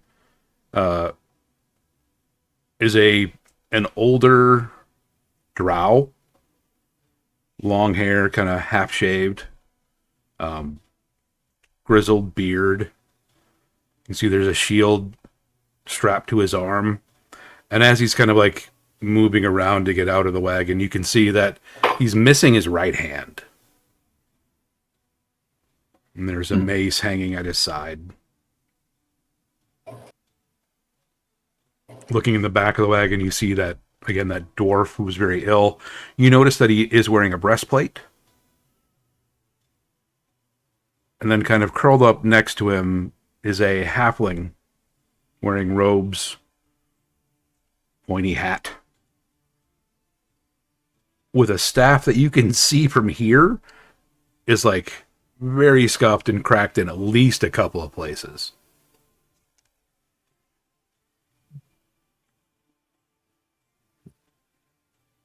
So we only see 4, not 5? Mm-hmm.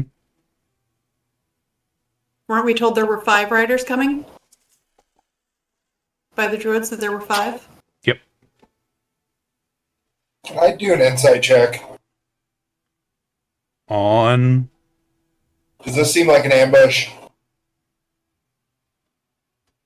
Not a very good one if it is. Yeah, they came in real slow. Okay. And with a very loud wagon. I'm going to tell Mother Adelaide. And this right.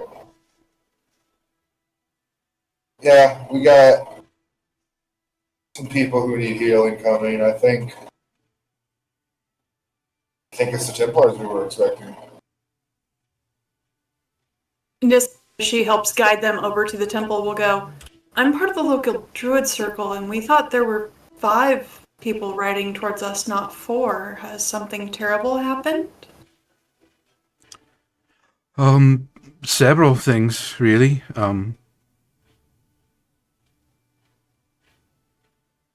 Nissa helps them into the temple, starts making tea.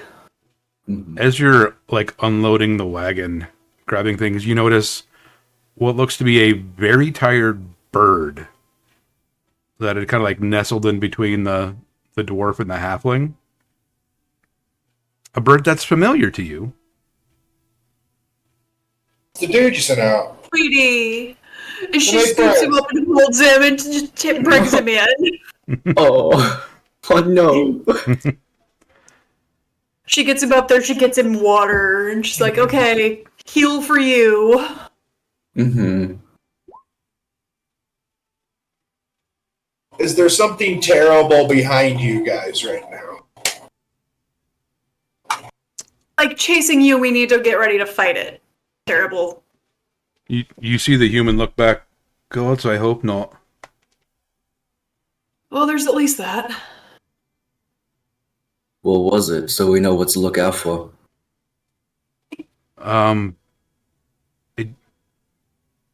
Who's getting a piece of cake? Oh, could I have some water? Nissa is handing out thank you water for the and cake. tea. It looks lovely, but Yeah, it's a wedding today too. oh, congratulations. Which is why you're kind of staying at the temple instead of the inn. It's the innkeeper who's getting married. Yeah. Oh, well, I don't think we brought a gift. It's You're okay. not trying. You promise you're not trying to kill us or anything, right? Why?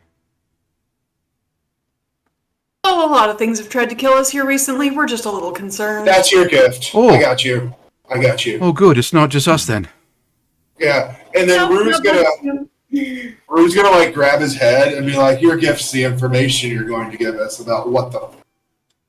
It's a wedding, so I'll be nice. What the heck is going on?" Okay. And like, I'm gonna kiss him on the head.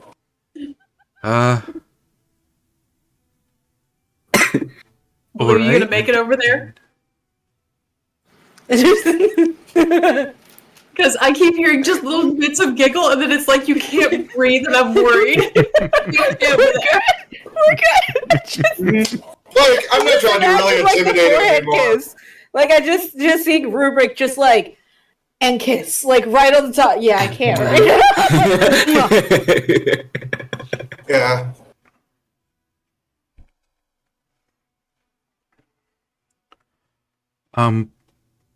Yeah. No, we're not trying to murder anyone. Where are you coming here? It's a long story.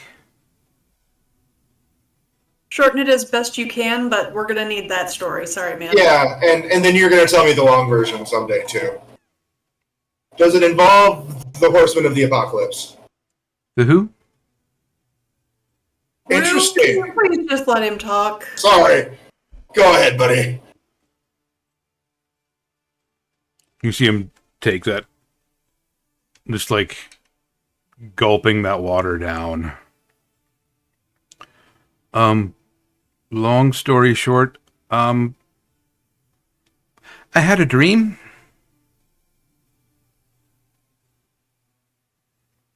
Explain the dream. Something told me to find this village and then come and find it near the village.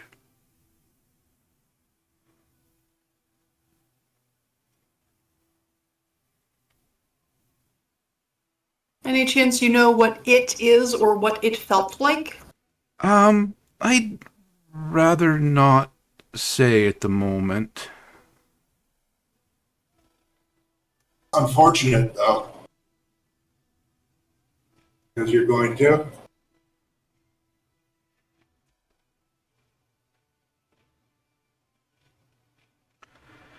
The gestures. He's the sheriff. Gestures back to the sheriff, who would have come with us, I'm sure. You see him sigh, reaches up to his cloak and undoes the clasp and lets it fall to the ground, uncovering his tabard.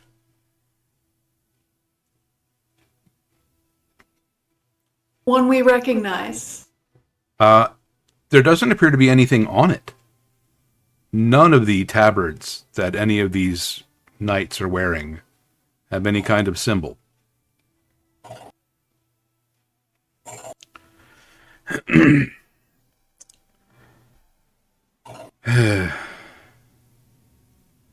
you see him reach to take the great sword off of his shoulder. He's like, I'm not drawing the weapon. I just need to. Nissa will just kind of reach over and help him take it off, and Sets it in front of him in a very familiar seeming pose where both hands resting on top of the pommel. Okay. So, to show you, I've got to draw this out of the scabbard. I hope you realize I'm not stupid enough to attack you all right now. well, we've met some people stupid enough, but yeah, let's get this done. Nissa is actively standing in front of him. Pull this greatsword out of the scabbard. Light begins to glint off of the blade. And you can see runes that have been carved into it. They begin reflecting off the light, shimmering almost as he fully uncovers the blade. And you notice the guard on the pommel looks like a pair of wings, outstretched. And as he turns the blade in front of him, what appeared to be a fairly plain pommel, Rue, you'd be able to feel the illusion drop.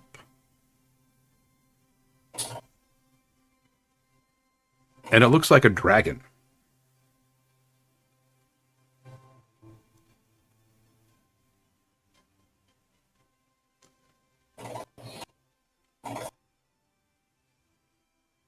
We are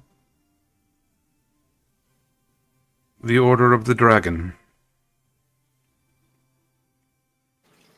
So, that's nice to know.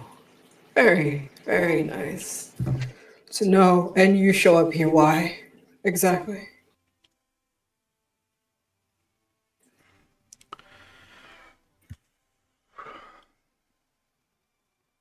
A voice in a dream told me to. A voice in a dream told you to come here. And that was it. You just had a voice in a dream. That was it. Nothing else. It sounded like a very serious voice.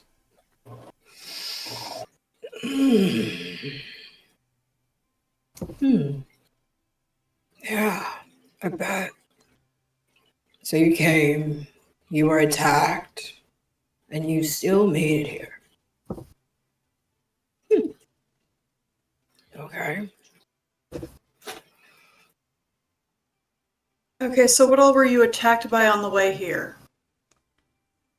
I don't know what they all were. And it wasn't just attacks. We had bad luck at every turn, felt like. This was a new wagon when we left the capital. Oh. I thought there were 5 of you? There were. Okay. Back in a There minute. still are, kind of. Bird? No, he found us recently. Within the last week or so? I don't know. Yeah, it should have been the last week. That's how long he's been missing from might the have- circle. It might have. Time has been strange.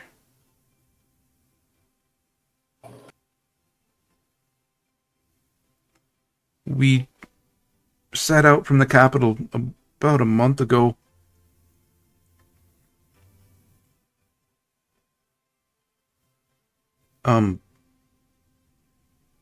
we had more than enough supplies, even accounting for the ones that somehow spoiled on the journey.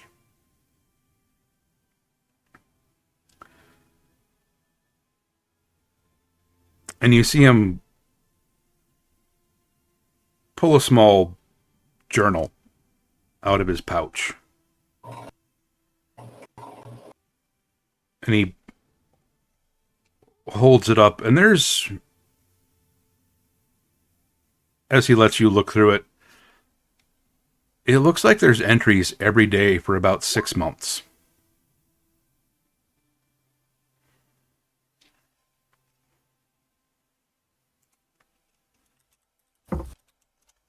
Okay.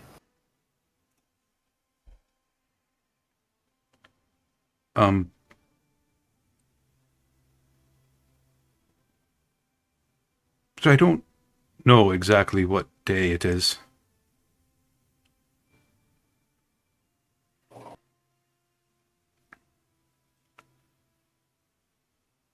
So you're here looking for a dragon. I don't... Yes. No, you're totally fine. I've been to the Feywild. Oh, Yeah, Which we believe you. Don't worry, everything's crazy right now. Welcome to town. which dragon exactly are you looking for, supposedly? it...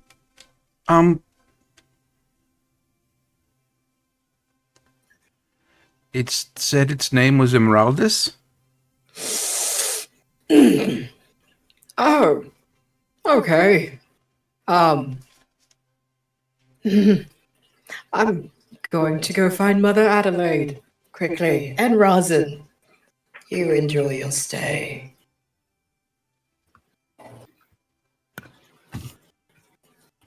Hey Ganymede, if you're grabbing people, could you also grab my mom? Yeah, I will grab the Mother Druid person, who is slightly scary, but she's very nice. Yes, I will do that too. Yes. Thank you.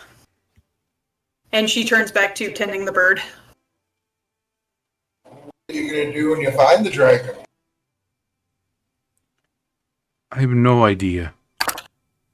Have you ever met a dragon before? No. Okay. My biggest question, how'd you convince these guys to go with you? Well,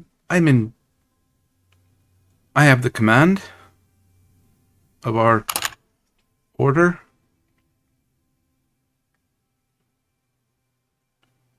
They were all willing. I didn't have to coerce them or anything. We were all... This is supposed to be a fun trip, right? I don't know about a fun trip, but... Okay, so what's this? You kind of still have the fifth person.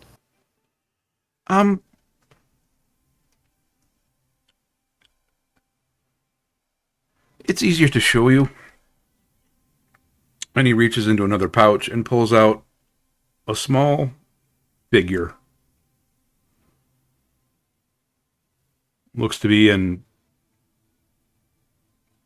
like an earth genasi. Woman holding a hammer. Looks like it's a stone carving.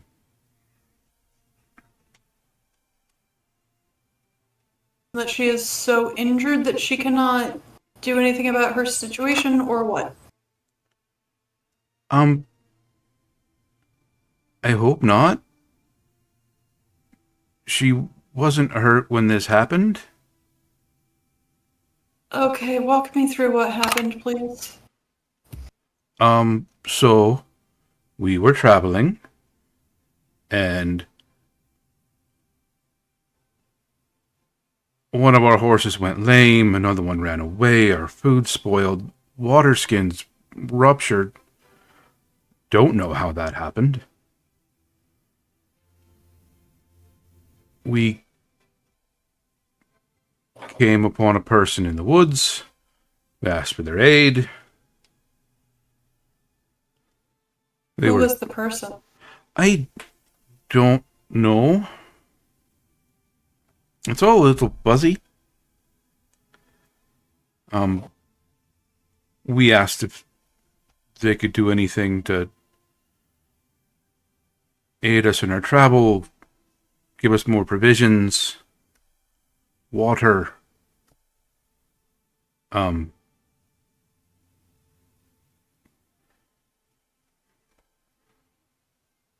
She was maybe a little rude to him when he started bargaining. And then he said, fine, I will help you stretch your provisions farther. He reached out and touched Beryl's forehead, and then she was a statue. Yep. Yep.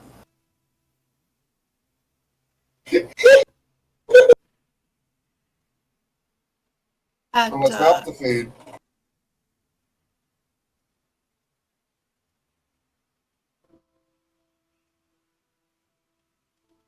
that is going to be a Mother Adelaide question. I don't know how to fix that. As a matter of fact,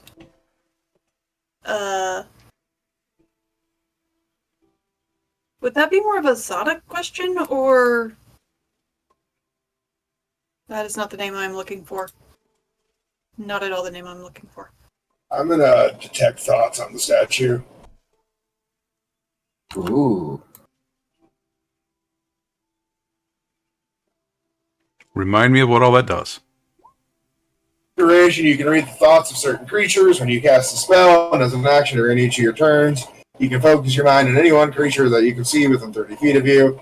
If the creature you choose has an intelligence of 3 or lower, or doesn't speak your language, the creature is unaffected.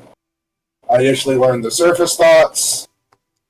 Then as an action, I can shift my attention to another creature's thoughts or probe deeper. And they're going to make a wisdom saving throw if I probe deeper. I'm just making sure, like... Cool. You cast your spell and focus on this statue, and you hear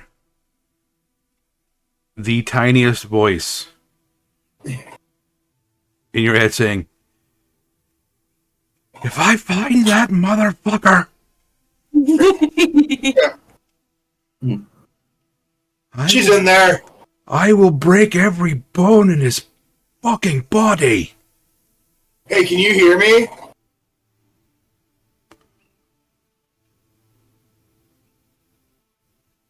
Can you hear me? Yeah, yeah. I can hear your thoughts. We'll get you out of there, don't worry. Continue on. I'll, stop mind reading her. Yeah, she's still in there.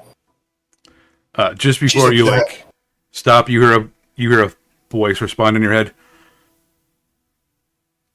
For the love of God, scratch my nose. And we'll be like, just a second. Scratch your nose. Oh, thank you.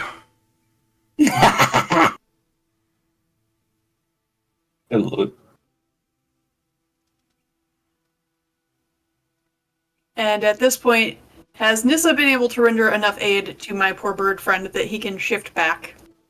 Yes. The exhausted-looking druid who left a week ago to go check on these guys. You can see he's probably got like a month's worth of beard that he didn't have when he left. My dude, I've got questions. Oh, good. Are you So okay? do I. On so many levels, I am not. Well, I've sent for Mom. Good. But immediately, do you need more healing? Do you need water? Do you need food? Food, a drink, another drink. Alcohol or water on the drinks. Couple more drinks. Yes. Nissa prepares 1 ale, 1 water, runs out, grabs some food from the party, and brings him back a plate.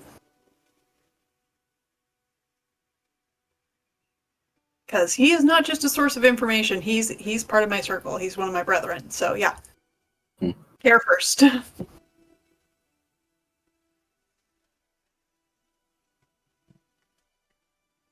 As that looks like about a month of growth on you, and I know you only left a week ago. Oh, good.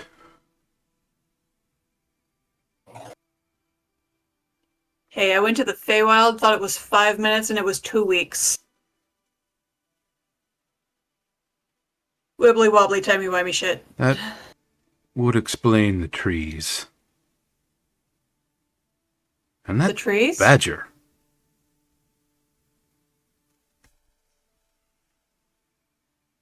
Alright, let's wait for Mom to get here.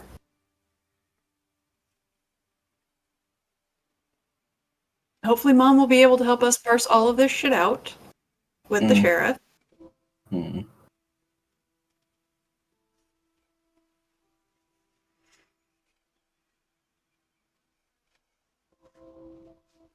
Nissa will essentially be getting them food, water, making sure that everybody's good, everybody is stable, until such a time as we get everybody else there.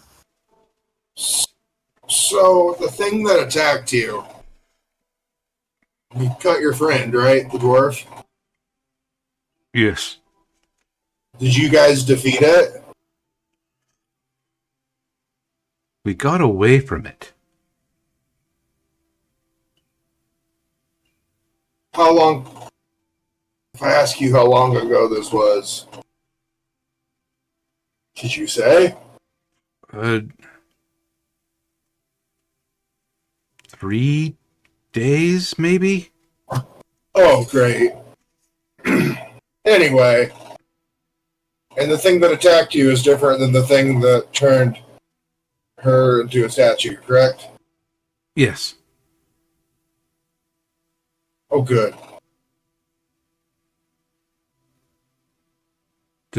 The thing that attacked him was a very angry plant.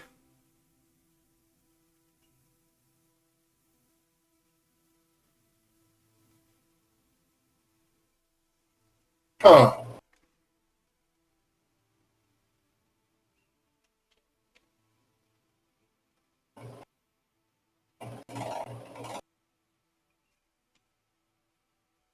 I'm gonna go check their wagon out.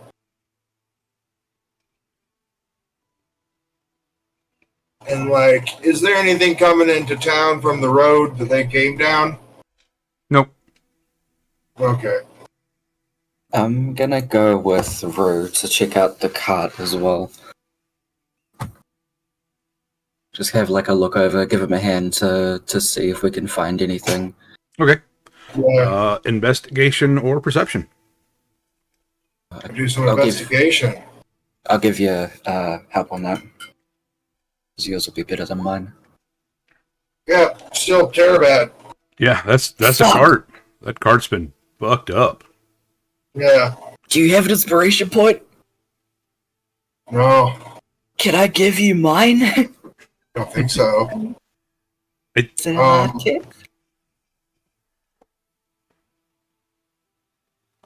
can I do an Arcana Alright, check but- on it to see if I think the thing is cursed or whatnot?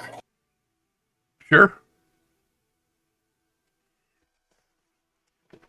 Hey, can you help me with this? I need you to tell me with some magic stuff. Can you do that?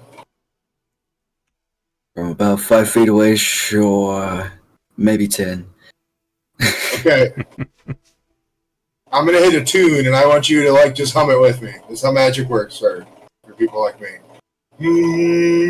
I'll like look at him expectantly. Excellent.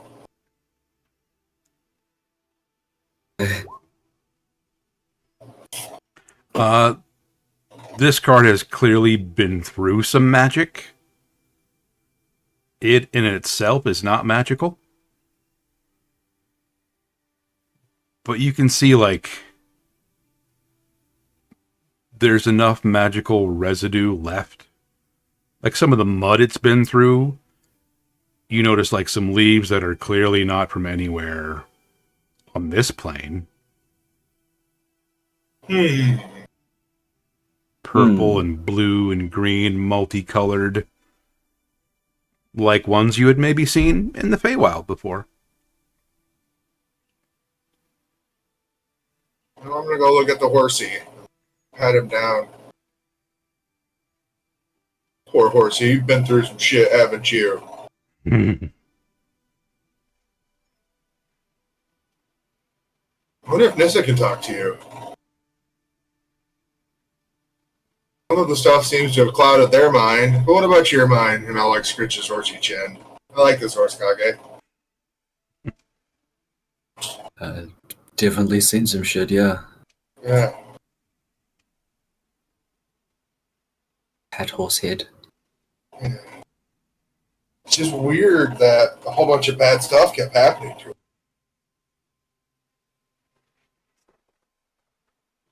him. A lot of times that's a curse or something. Kage would tense up at the mention of curse. Just, yeah. I guess so. And he'll go back to, like, having a look at the cart. Just, like, start poking around at the wheels and stuff like that. Jump on top of the cart to have a look from the top. Okay. Do you see anything up there, up top? Do I see anything from the slightly higher vantage point? At least outward of town. Not that you can tell. No. It seems like fine. it's possible whatever was chasing them didn't follow them through whatever portal they may have traveled through.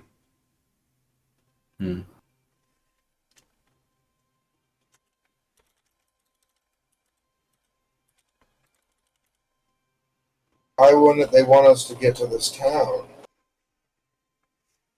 While they're outside doing that, Nissa will be inside recounting the tale of the festival and their trip to and back from the Feywild to the Templars.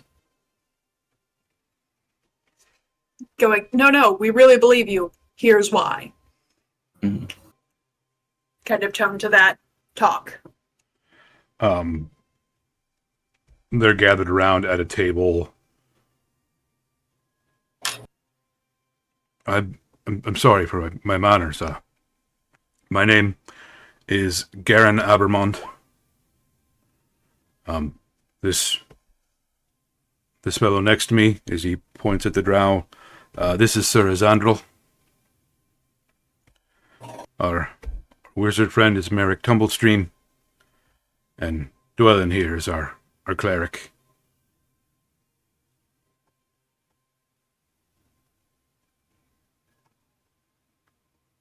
And Beryl here is our Ganassi friend.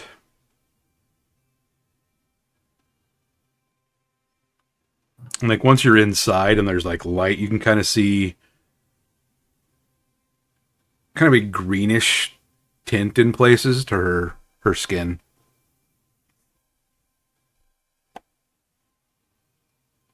Beryl's skin? Yep.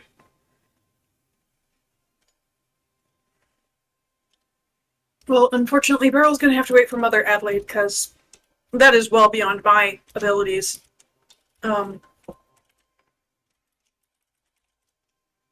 yeah, when all this started for you was probably about the time we had the festival, where this all began for us. So, I think we've gone through something waking up. And whether it just be the dragon, or it's a whole lot of magic awakening. Something. has to make sense at some point. I don't know when that point will finally come to be, but Well, if you do, please let me know.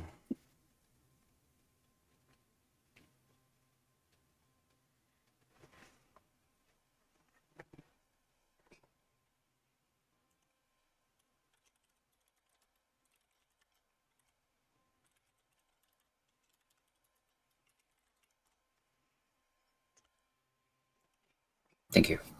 yeah, she's just gonna let Ganymede get the people with far more expertise than she and her little band of misfits.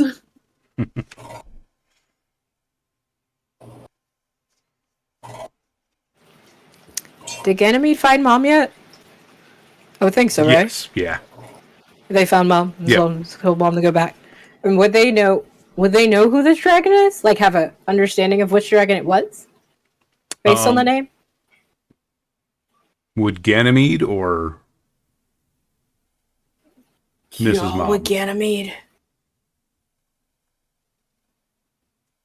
Or what? Would your character or one of the NPCs, I guess? Oh, no, Ganymede. With Ganymede. I don't know what I'd roll for that. I don't know. Could be history, could be arcana. Okay. They're the same. Take a pick. We'll just roll some history. Let's see. Bye. Because we don't know, Mother Adelaide knows. What? Yeah, okay. We'll take that history check. We'll take it. We're gonna take it. Oh, fuck yeah. Yeah, we'll take it. So as soon as that name is spoken, something clicked. Like, Okay. you remember hearing stories. And again, you thought these were all just stories, just like the Feywild was a story. Okay. And you remember stories of the great dragons that were once said to be present in the world. One of them, a massive and ancient green dragon named Emeraldus.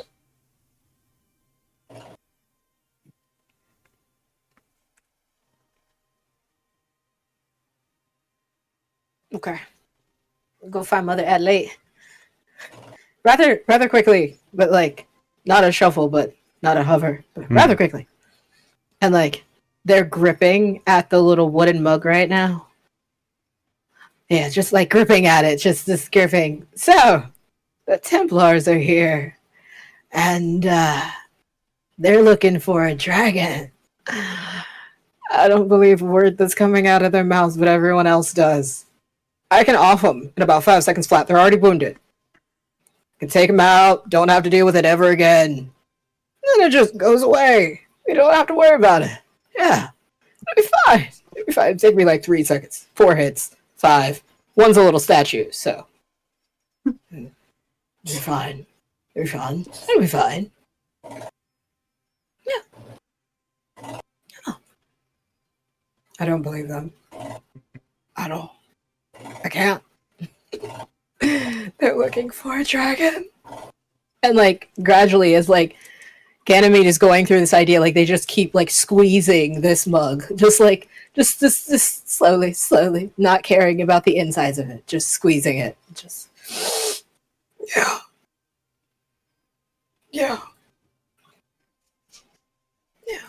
Mm-hmm.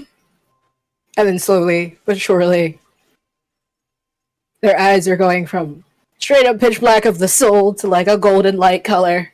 And they just keep squeezing this mug and squeezing it and squeezing it and squeezing it. It's a dragon. It's a dragon. It's a heretics! I apologize, Mother Adelaide. So yes. Do I eviscerate them? Maybe not in the temple. Yes. I shall do that. Yes. No, not in the temple.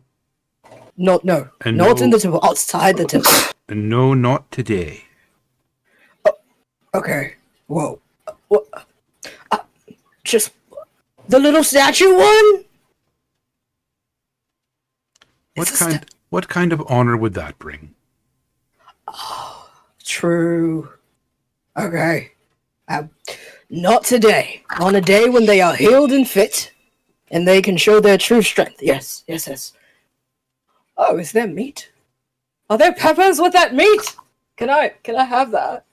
You're just gonna like War just straight up space out and go look at meat and peppers because that's their thing right now. And then they turn back around and they just have like one of those big like drink bowls. Like the drink bowls. There's one of those full of like meats and chili peppers. Just eating and standing behind like Mother Adelaide and like Rosin staring at him and just this child. Like just this utter like older sibling, just what the hell? What the hell? And then he's like, trying to offer like one of the little dwarves, like one of the little changeling dwarves, like eat it. It's amazing. It's amazing. It gives you energy. It gives you strength. It gives you pep. Yes, and then you look gorgeous like me. And yes, the peppers. And we don't murder them today. We wait until they are we wait until they are strong, and then we eviscerate them. And then crunches down on a pepper, and it's just like talking to themselves through chewing these like hot as the sun peppers, just enjoying it. Yeah, not murdering anyone because Mother Adelaide said there's no honor in that. So we listen to Mother Adelaide because she is older and is in the temple and likes to be in the sun. So yes, no murdering. Okay. Hopefully my mom overheard that and comes with. Mom would have clocked just the personality shift alone.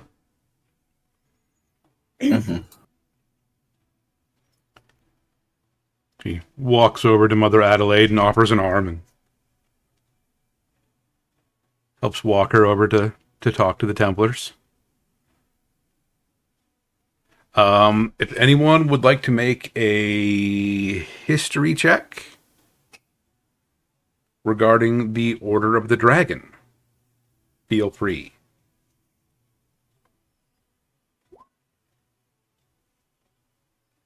So will Biff. Is Why does the it keep rolling too? Order of the Dragon is a cult, right? So there's the Cult of the Dragon. Yeah. That Ganymede is mentioned and Noir is mentioned. You know that there are several different orders within the Templar structure. Justice, Inquisitors, Hospitalers. People that go around, helping heal people.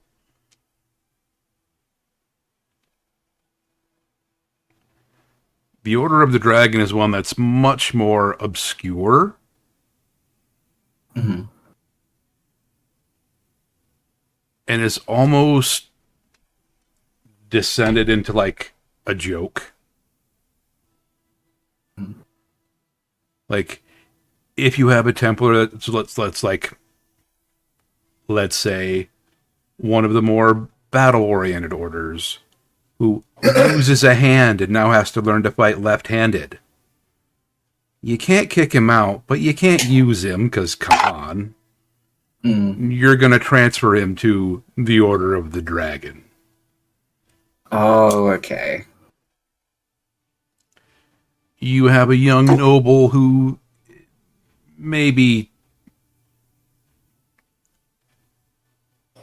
doesn't know what he's doing, or isn't from a noble enough family to like buy him a really good spot in one of the orders.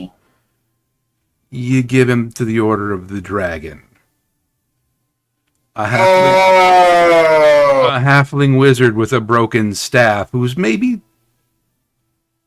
still working on how to fix the staff is going to end up with the Order of the Dragon. We're gonna like elbow Kage and be like, Order of the Drake. Kind of like point at him. Yeah. Okay. You would know that, like, at one point, they were one of the most well-respected orders in the Templar structures. But that's been centuries ago. When there were still dragons. Yeah. Yeah. Like back when there were normal fey creatures all over the place. Yeah. Mm-hmm. Okay. Okay. So why didn't Relda want you to find her? Is she in danger?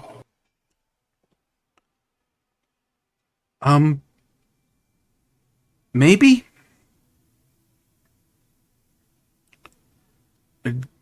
I got the feeling that she needed help.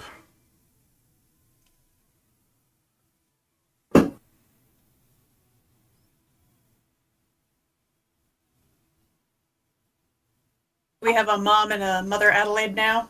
Mm-hmm. Mom? She gestures to their cohort. That's at least a month of growth on him. I know this.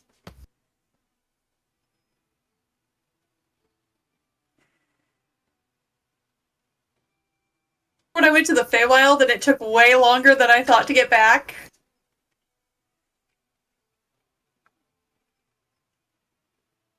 I think they went through the opposite.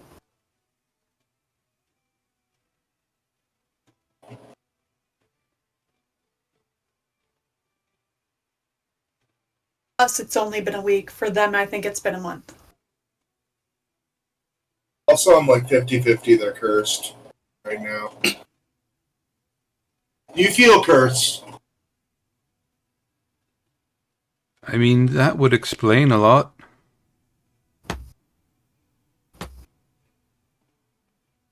Yeah, because you probably remember exactly how upset my mother was.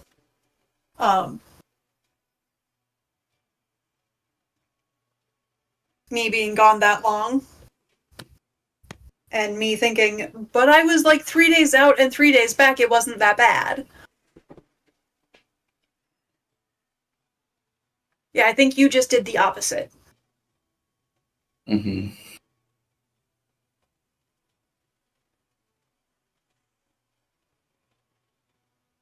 And Nissa essentially settles in to hear the story.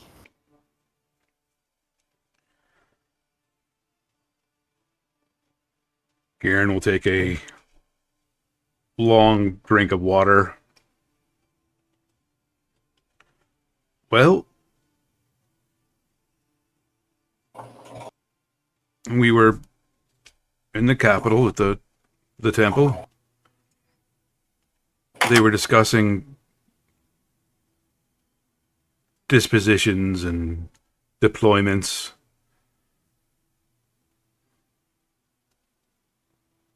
Where they were sending some of the orders, some of the troops.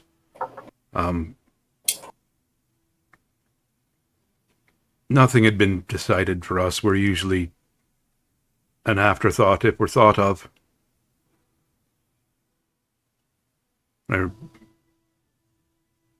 remember going to sleep one night in the order house, and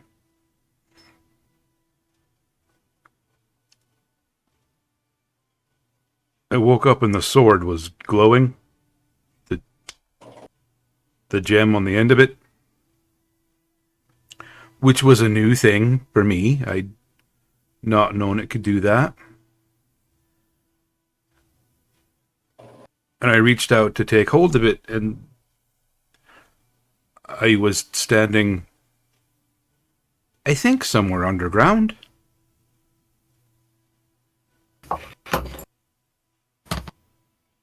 And there was just a voice telling me to come to Bryn Ardwell and begin searching around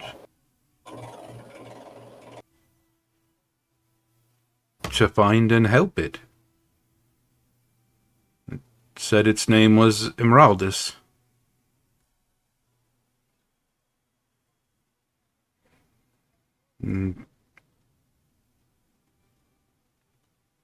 may have said something about grave portents and dire times and Well, ancient evils. if that happened about the same time as the festival, that would track with the blight that happened.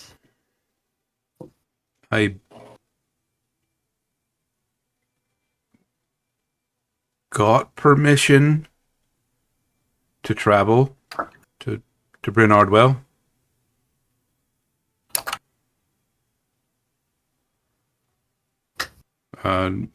We set out after a couple days of getting supplies. First day or two, nothing was amiss. We made camp the third night.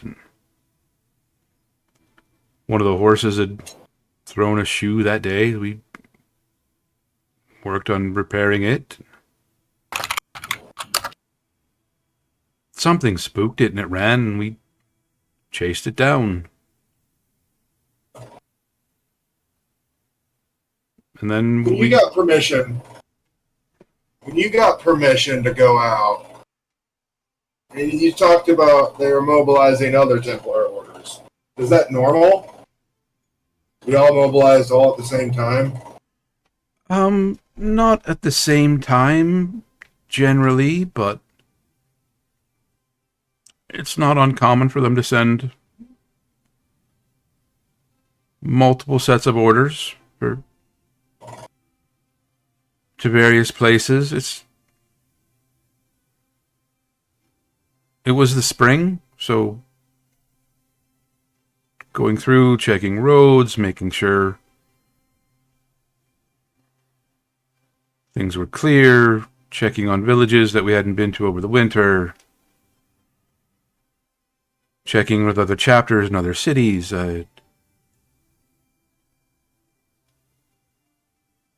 Not terribly out. It seemed like there was more. Maybe there.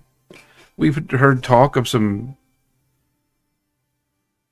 happening in the south. They were sending a force The to. beginning of a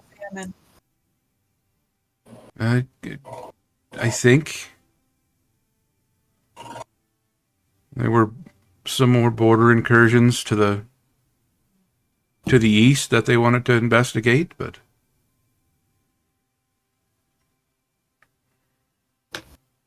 What cultist activity? War.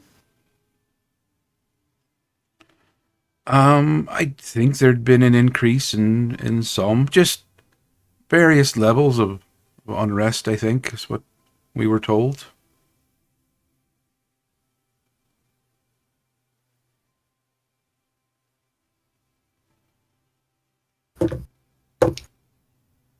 Four horsemen would be conquest, war, famine, and death.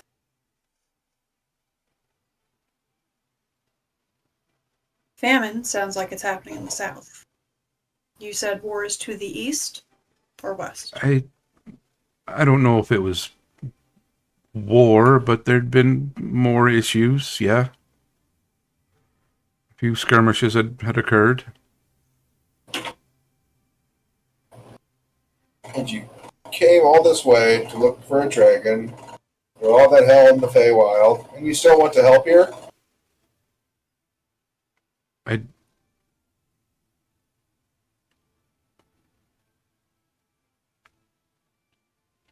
And you see him kind of go quiet for a second. And close his eyes and take a deep breath. It needed my help.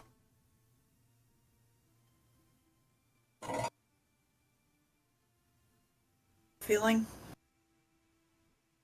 I get it.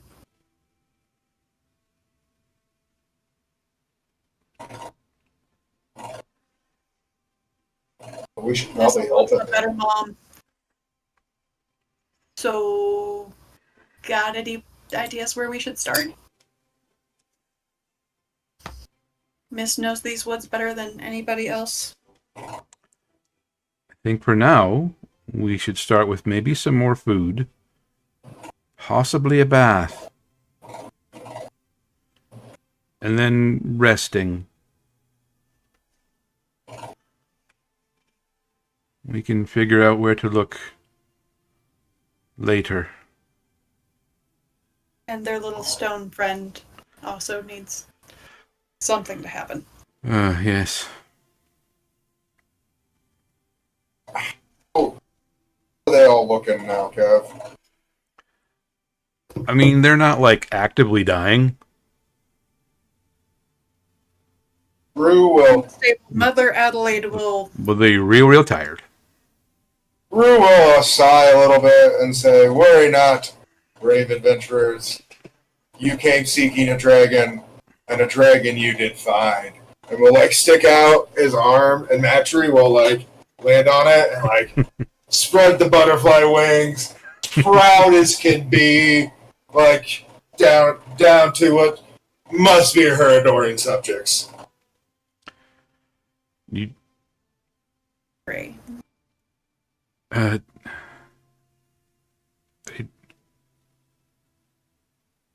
huh.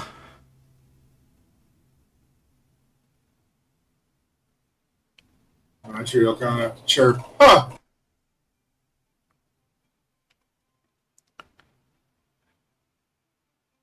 Thought it would be bigger. Fey dragon, not a green dragon. So Yeah. Matry will say, "I thought you guys wouldn't look so beat up."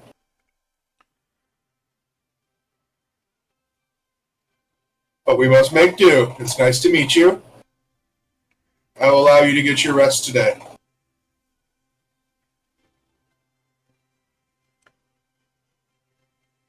Okay.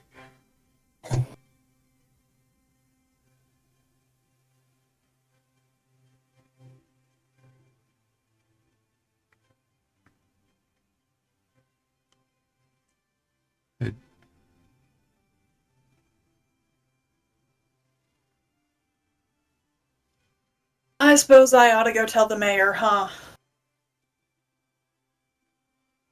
No, wait a minute. She turns to the sheriff. That's on you, isn't it? I was going to say, Mother Adelaide looks over. She already knows, dear. Oh, good. I was hoping to let everybody enjoy the party a little more, but Oh, they are. good.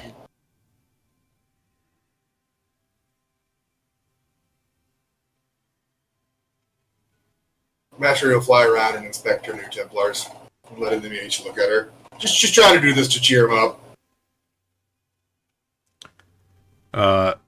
So the Dwarven cleric is unconscious. You just kind of drug him over to a bed. The halfling wizard, clutching his staff tightly, trying to make sure it's, holding together. And you hear him just start babbling. Like he's speaking. You don't think it's language.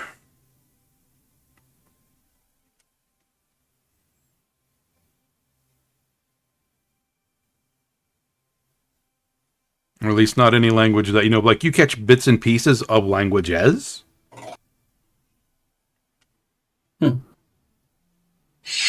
But it's all like mashed and twisted together.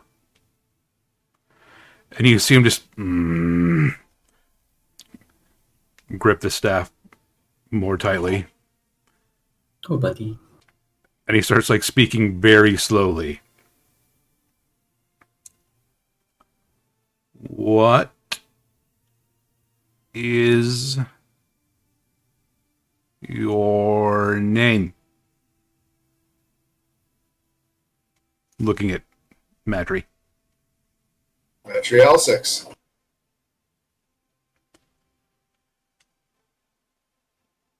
Delighted to meet you. Oh, bow. He bows deeper in return. I like your staff. Oh, thank you. I need to get it fixed, though. I know a guy. Oh, good. Skage.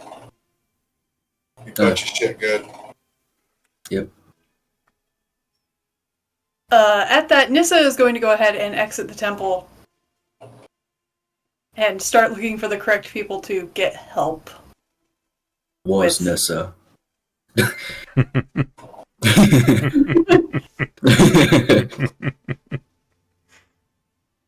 Like, Rue will kind of whisper while, like, Matry's doing stuff. I think we need to teach these guys how to fight.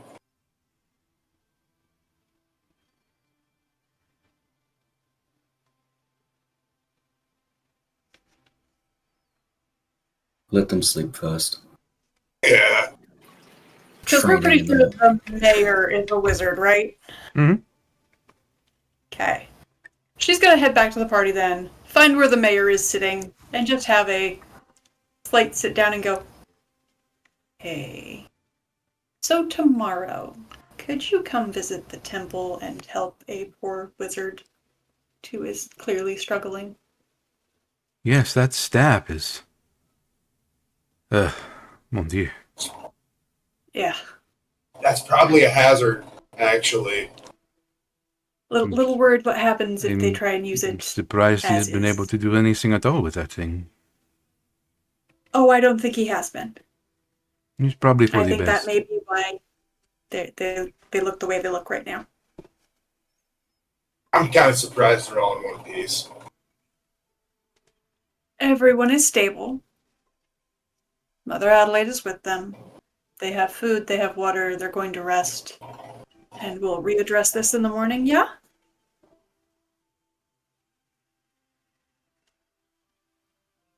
So that's the current plan.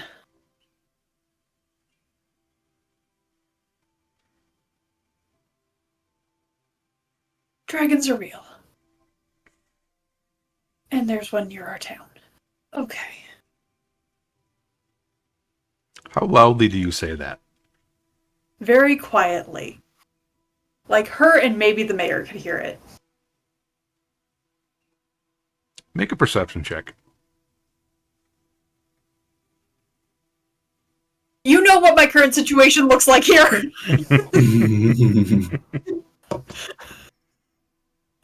I am struggle bus in this, okay? We believe. Well, I put the picture in general chat for those who did not see the camera tilt. Oh. He is still here. I didn't see that. Still I love here. it. Like, yes, of course I'm still here. Like, yes, this is my place. Exactly. I am the keyboard cat. What? Perception? Yep.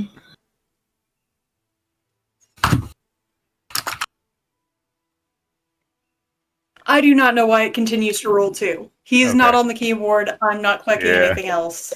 It just does that. Yeah, sometimes it gets goofy. You say the word dragon, and you're glancing up, kind of talking to yourself, and you clock Thorell, the apothecary, snap her head towards you, and then look away. Just continues to look pointedly at Thrill like, I know I heard you. I know you heard me say what you're gonna say.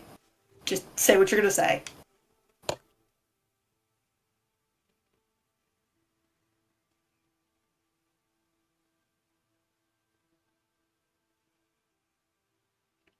It's that pointed look of, just blurt it out. So much like your father. And she gets up and walks away. They get up and walk away. Just curse me and run.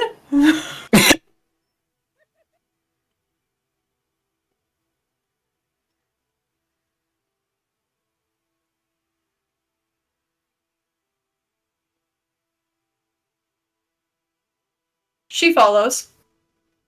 Wait. What did my dad have to do with dragons?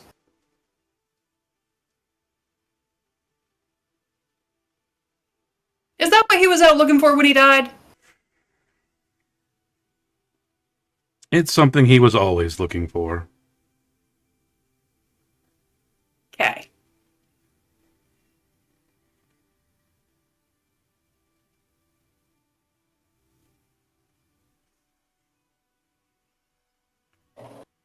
Was my dad a Templar? Gods no. Good.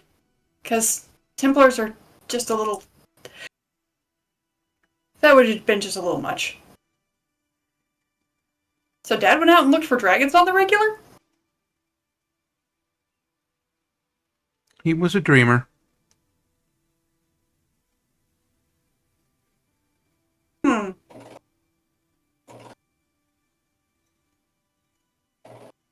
Well, I know where he disappeared at.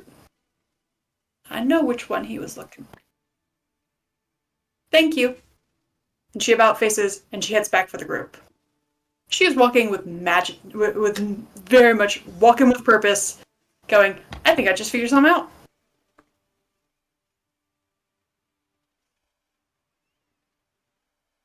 So she will go back to the temple and the rest of the group.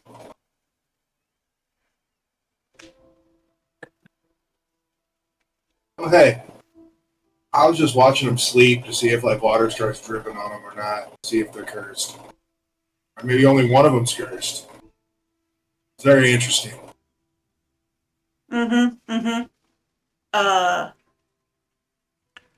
See, are you So doing like any apparently- kind of detect magic on them? Sure, an arcana. Just seeing like what the hell's going on here. Oh, they cursed. Okay, yeah. Oh, stand back. They're still alive. Surprising. Maybe that's part of the curse too. Oh, anyway, I'm sorry, Nessa. You look like you got something important to say. Apparently, one of the things my father did and was probably doing when he up and just a fucking peered, was go look for dragons. So my dad was in the process of looking for a dragon's lair when he disappeared. I know where he disappeared at. He's gonna look at Kage. Hey man, you wanna go hunt some dragons? Dude, we're going on a dragon hunt? I've never punched a dragon before. I don't know if we're gonna have to or not. Maybe it's our friend. Aw. Wait, did you just say they're cursed? Did you tell Mother Adelaide that yet? No, not. I'm still watching them. Nissa's gonna go find Mother Adelaide and tell her. Ask her if she needs anything. I'll go be the runner and get her the ingredients and whatever reagents necessary. If we can get them. I think it will be better to wait till tomorrow, dear. Yeah, but if Let I know me- what to bring with me tomorrow morning, that would be helpful. And she'll start listing off like components for curse removal. I don't remember what they Nissa are makes offhand, her but list. Is the horsey cursed? no. Goes by being with them, because my god, horse is dragged into that too. Yeah. Don't worry, Like Pony. from what you can tell, like what you're able to read from the magic on them is just like bad luck, bad timing. Like, you know how long it takes for jerky to spoil? Right. Someone Like didn't. that kind of luck, right? I'm not gonna sniff it too. Whoever cast this, don't know what their goals were necessarily. If they wanted to kill him, I feel like that'd be a little different. There are no reagents for remove curse, just Vocalin. Okay. But she will, grab some anti-nausea stuff, pain relievers, because this is probably not going to be the most gentle process. Mm-hmm. So she'll stop Like- by the apothecary in the morning on the way in. Antibiotics, like Yeah. The dwarf's probably had an infection for a while. Yeah. Just from that wound he took. I'm going to set a glass of water on a table here. And see what happens. And on the opposite side, I set a glass of vinegar. That's that scientific experiment I want to see. Yeah. Are they going to spill? Is someone I'm bringing this over. Yeah. You see the drow kind of like sit up a little blearily and like lever himself up with his good hand. Well, his only hand. And he just walks over and grabs a glass and takes a drink.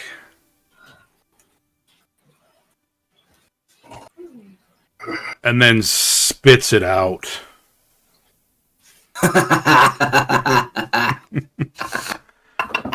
Kage sounds like rolling on the ground, just laughing his ass off. Nissa's looking at them going, okay, now I know what to do to you once you get cursed. What do you mean when? Why would you give us vinegar to drink? I didn't. I gave you water right there. And I'll point to the cup I put on the table. Why would you put vinegar next to the water? I don't know, 50-50. Yeah, we discovered your curse and we're trying to remove it. This is just part of the discovery process. Oh, great. So tomorrow morning, we're going to remove your curse. And Kage will hand him his drinking wisdom vinegar that part is- of this procedure. Magic's a weird thing. Kind of. Yeah. Oh, You know Mother Adelaide's gonna tell on you boys in the morning, right? Yeah. Hey, So I'll maybe own don't up to it. fix. Yeah. I just thought water might spill. You know, I just wanted to see the nature of the curse, because whoever cursed you, I want to talk to them. And I will make them drink vinegar. You have my word. My You oath. see this grizzled, dark-skinned elven warrior who's managed to survive losing his dominant hand and continuing to fight. Just kind of like square his shoulders and grit his jaw. And then looking directly at Kage, upends the glass of vinegar, drinking it, and sets it back down and walks away.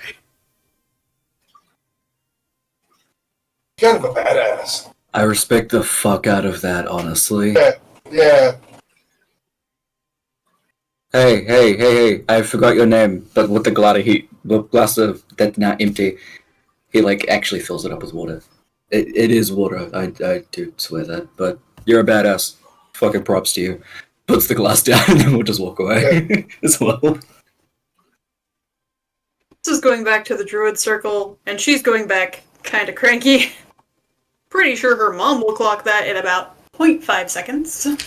Mhm.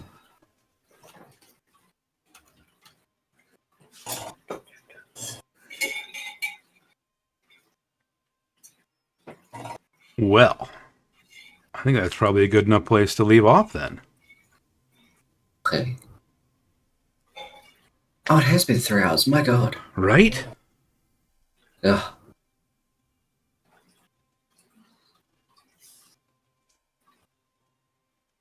When do we go again? I will check. Hold on 1 second.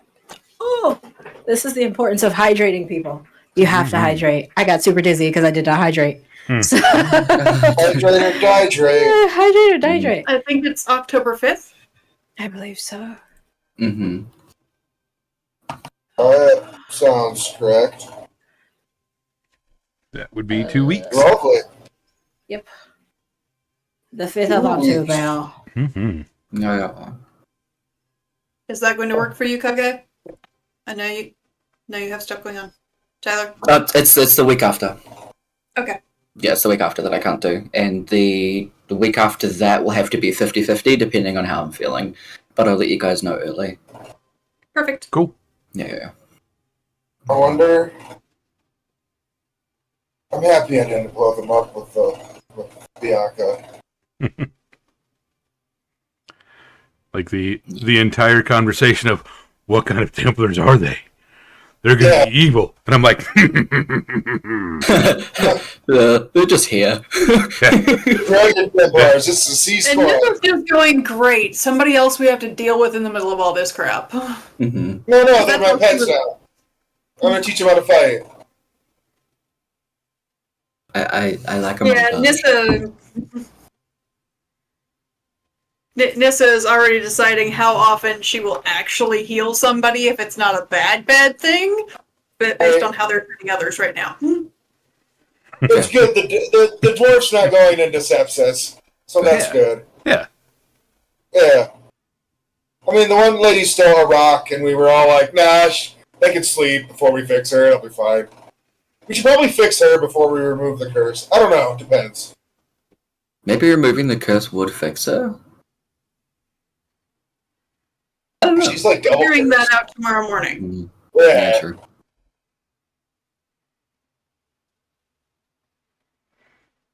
All right, so we will be back again in 2 weeks on October 5th. Oh, that is going to be it for us today. Session 14, Awesome. the wedding. The reception Yes. completed without bloodshed. Yes. Nice. Well, for now. For now. Only for now. Yeah, for now. Yeah. So thank you all for hanging out with us today. All of you wonderful humans, you enchanting fey creatures, and you unknowable eldritch horrors. Take care of yourselves. We will see you all next time for the Bryn Ardwell Tales. Bye.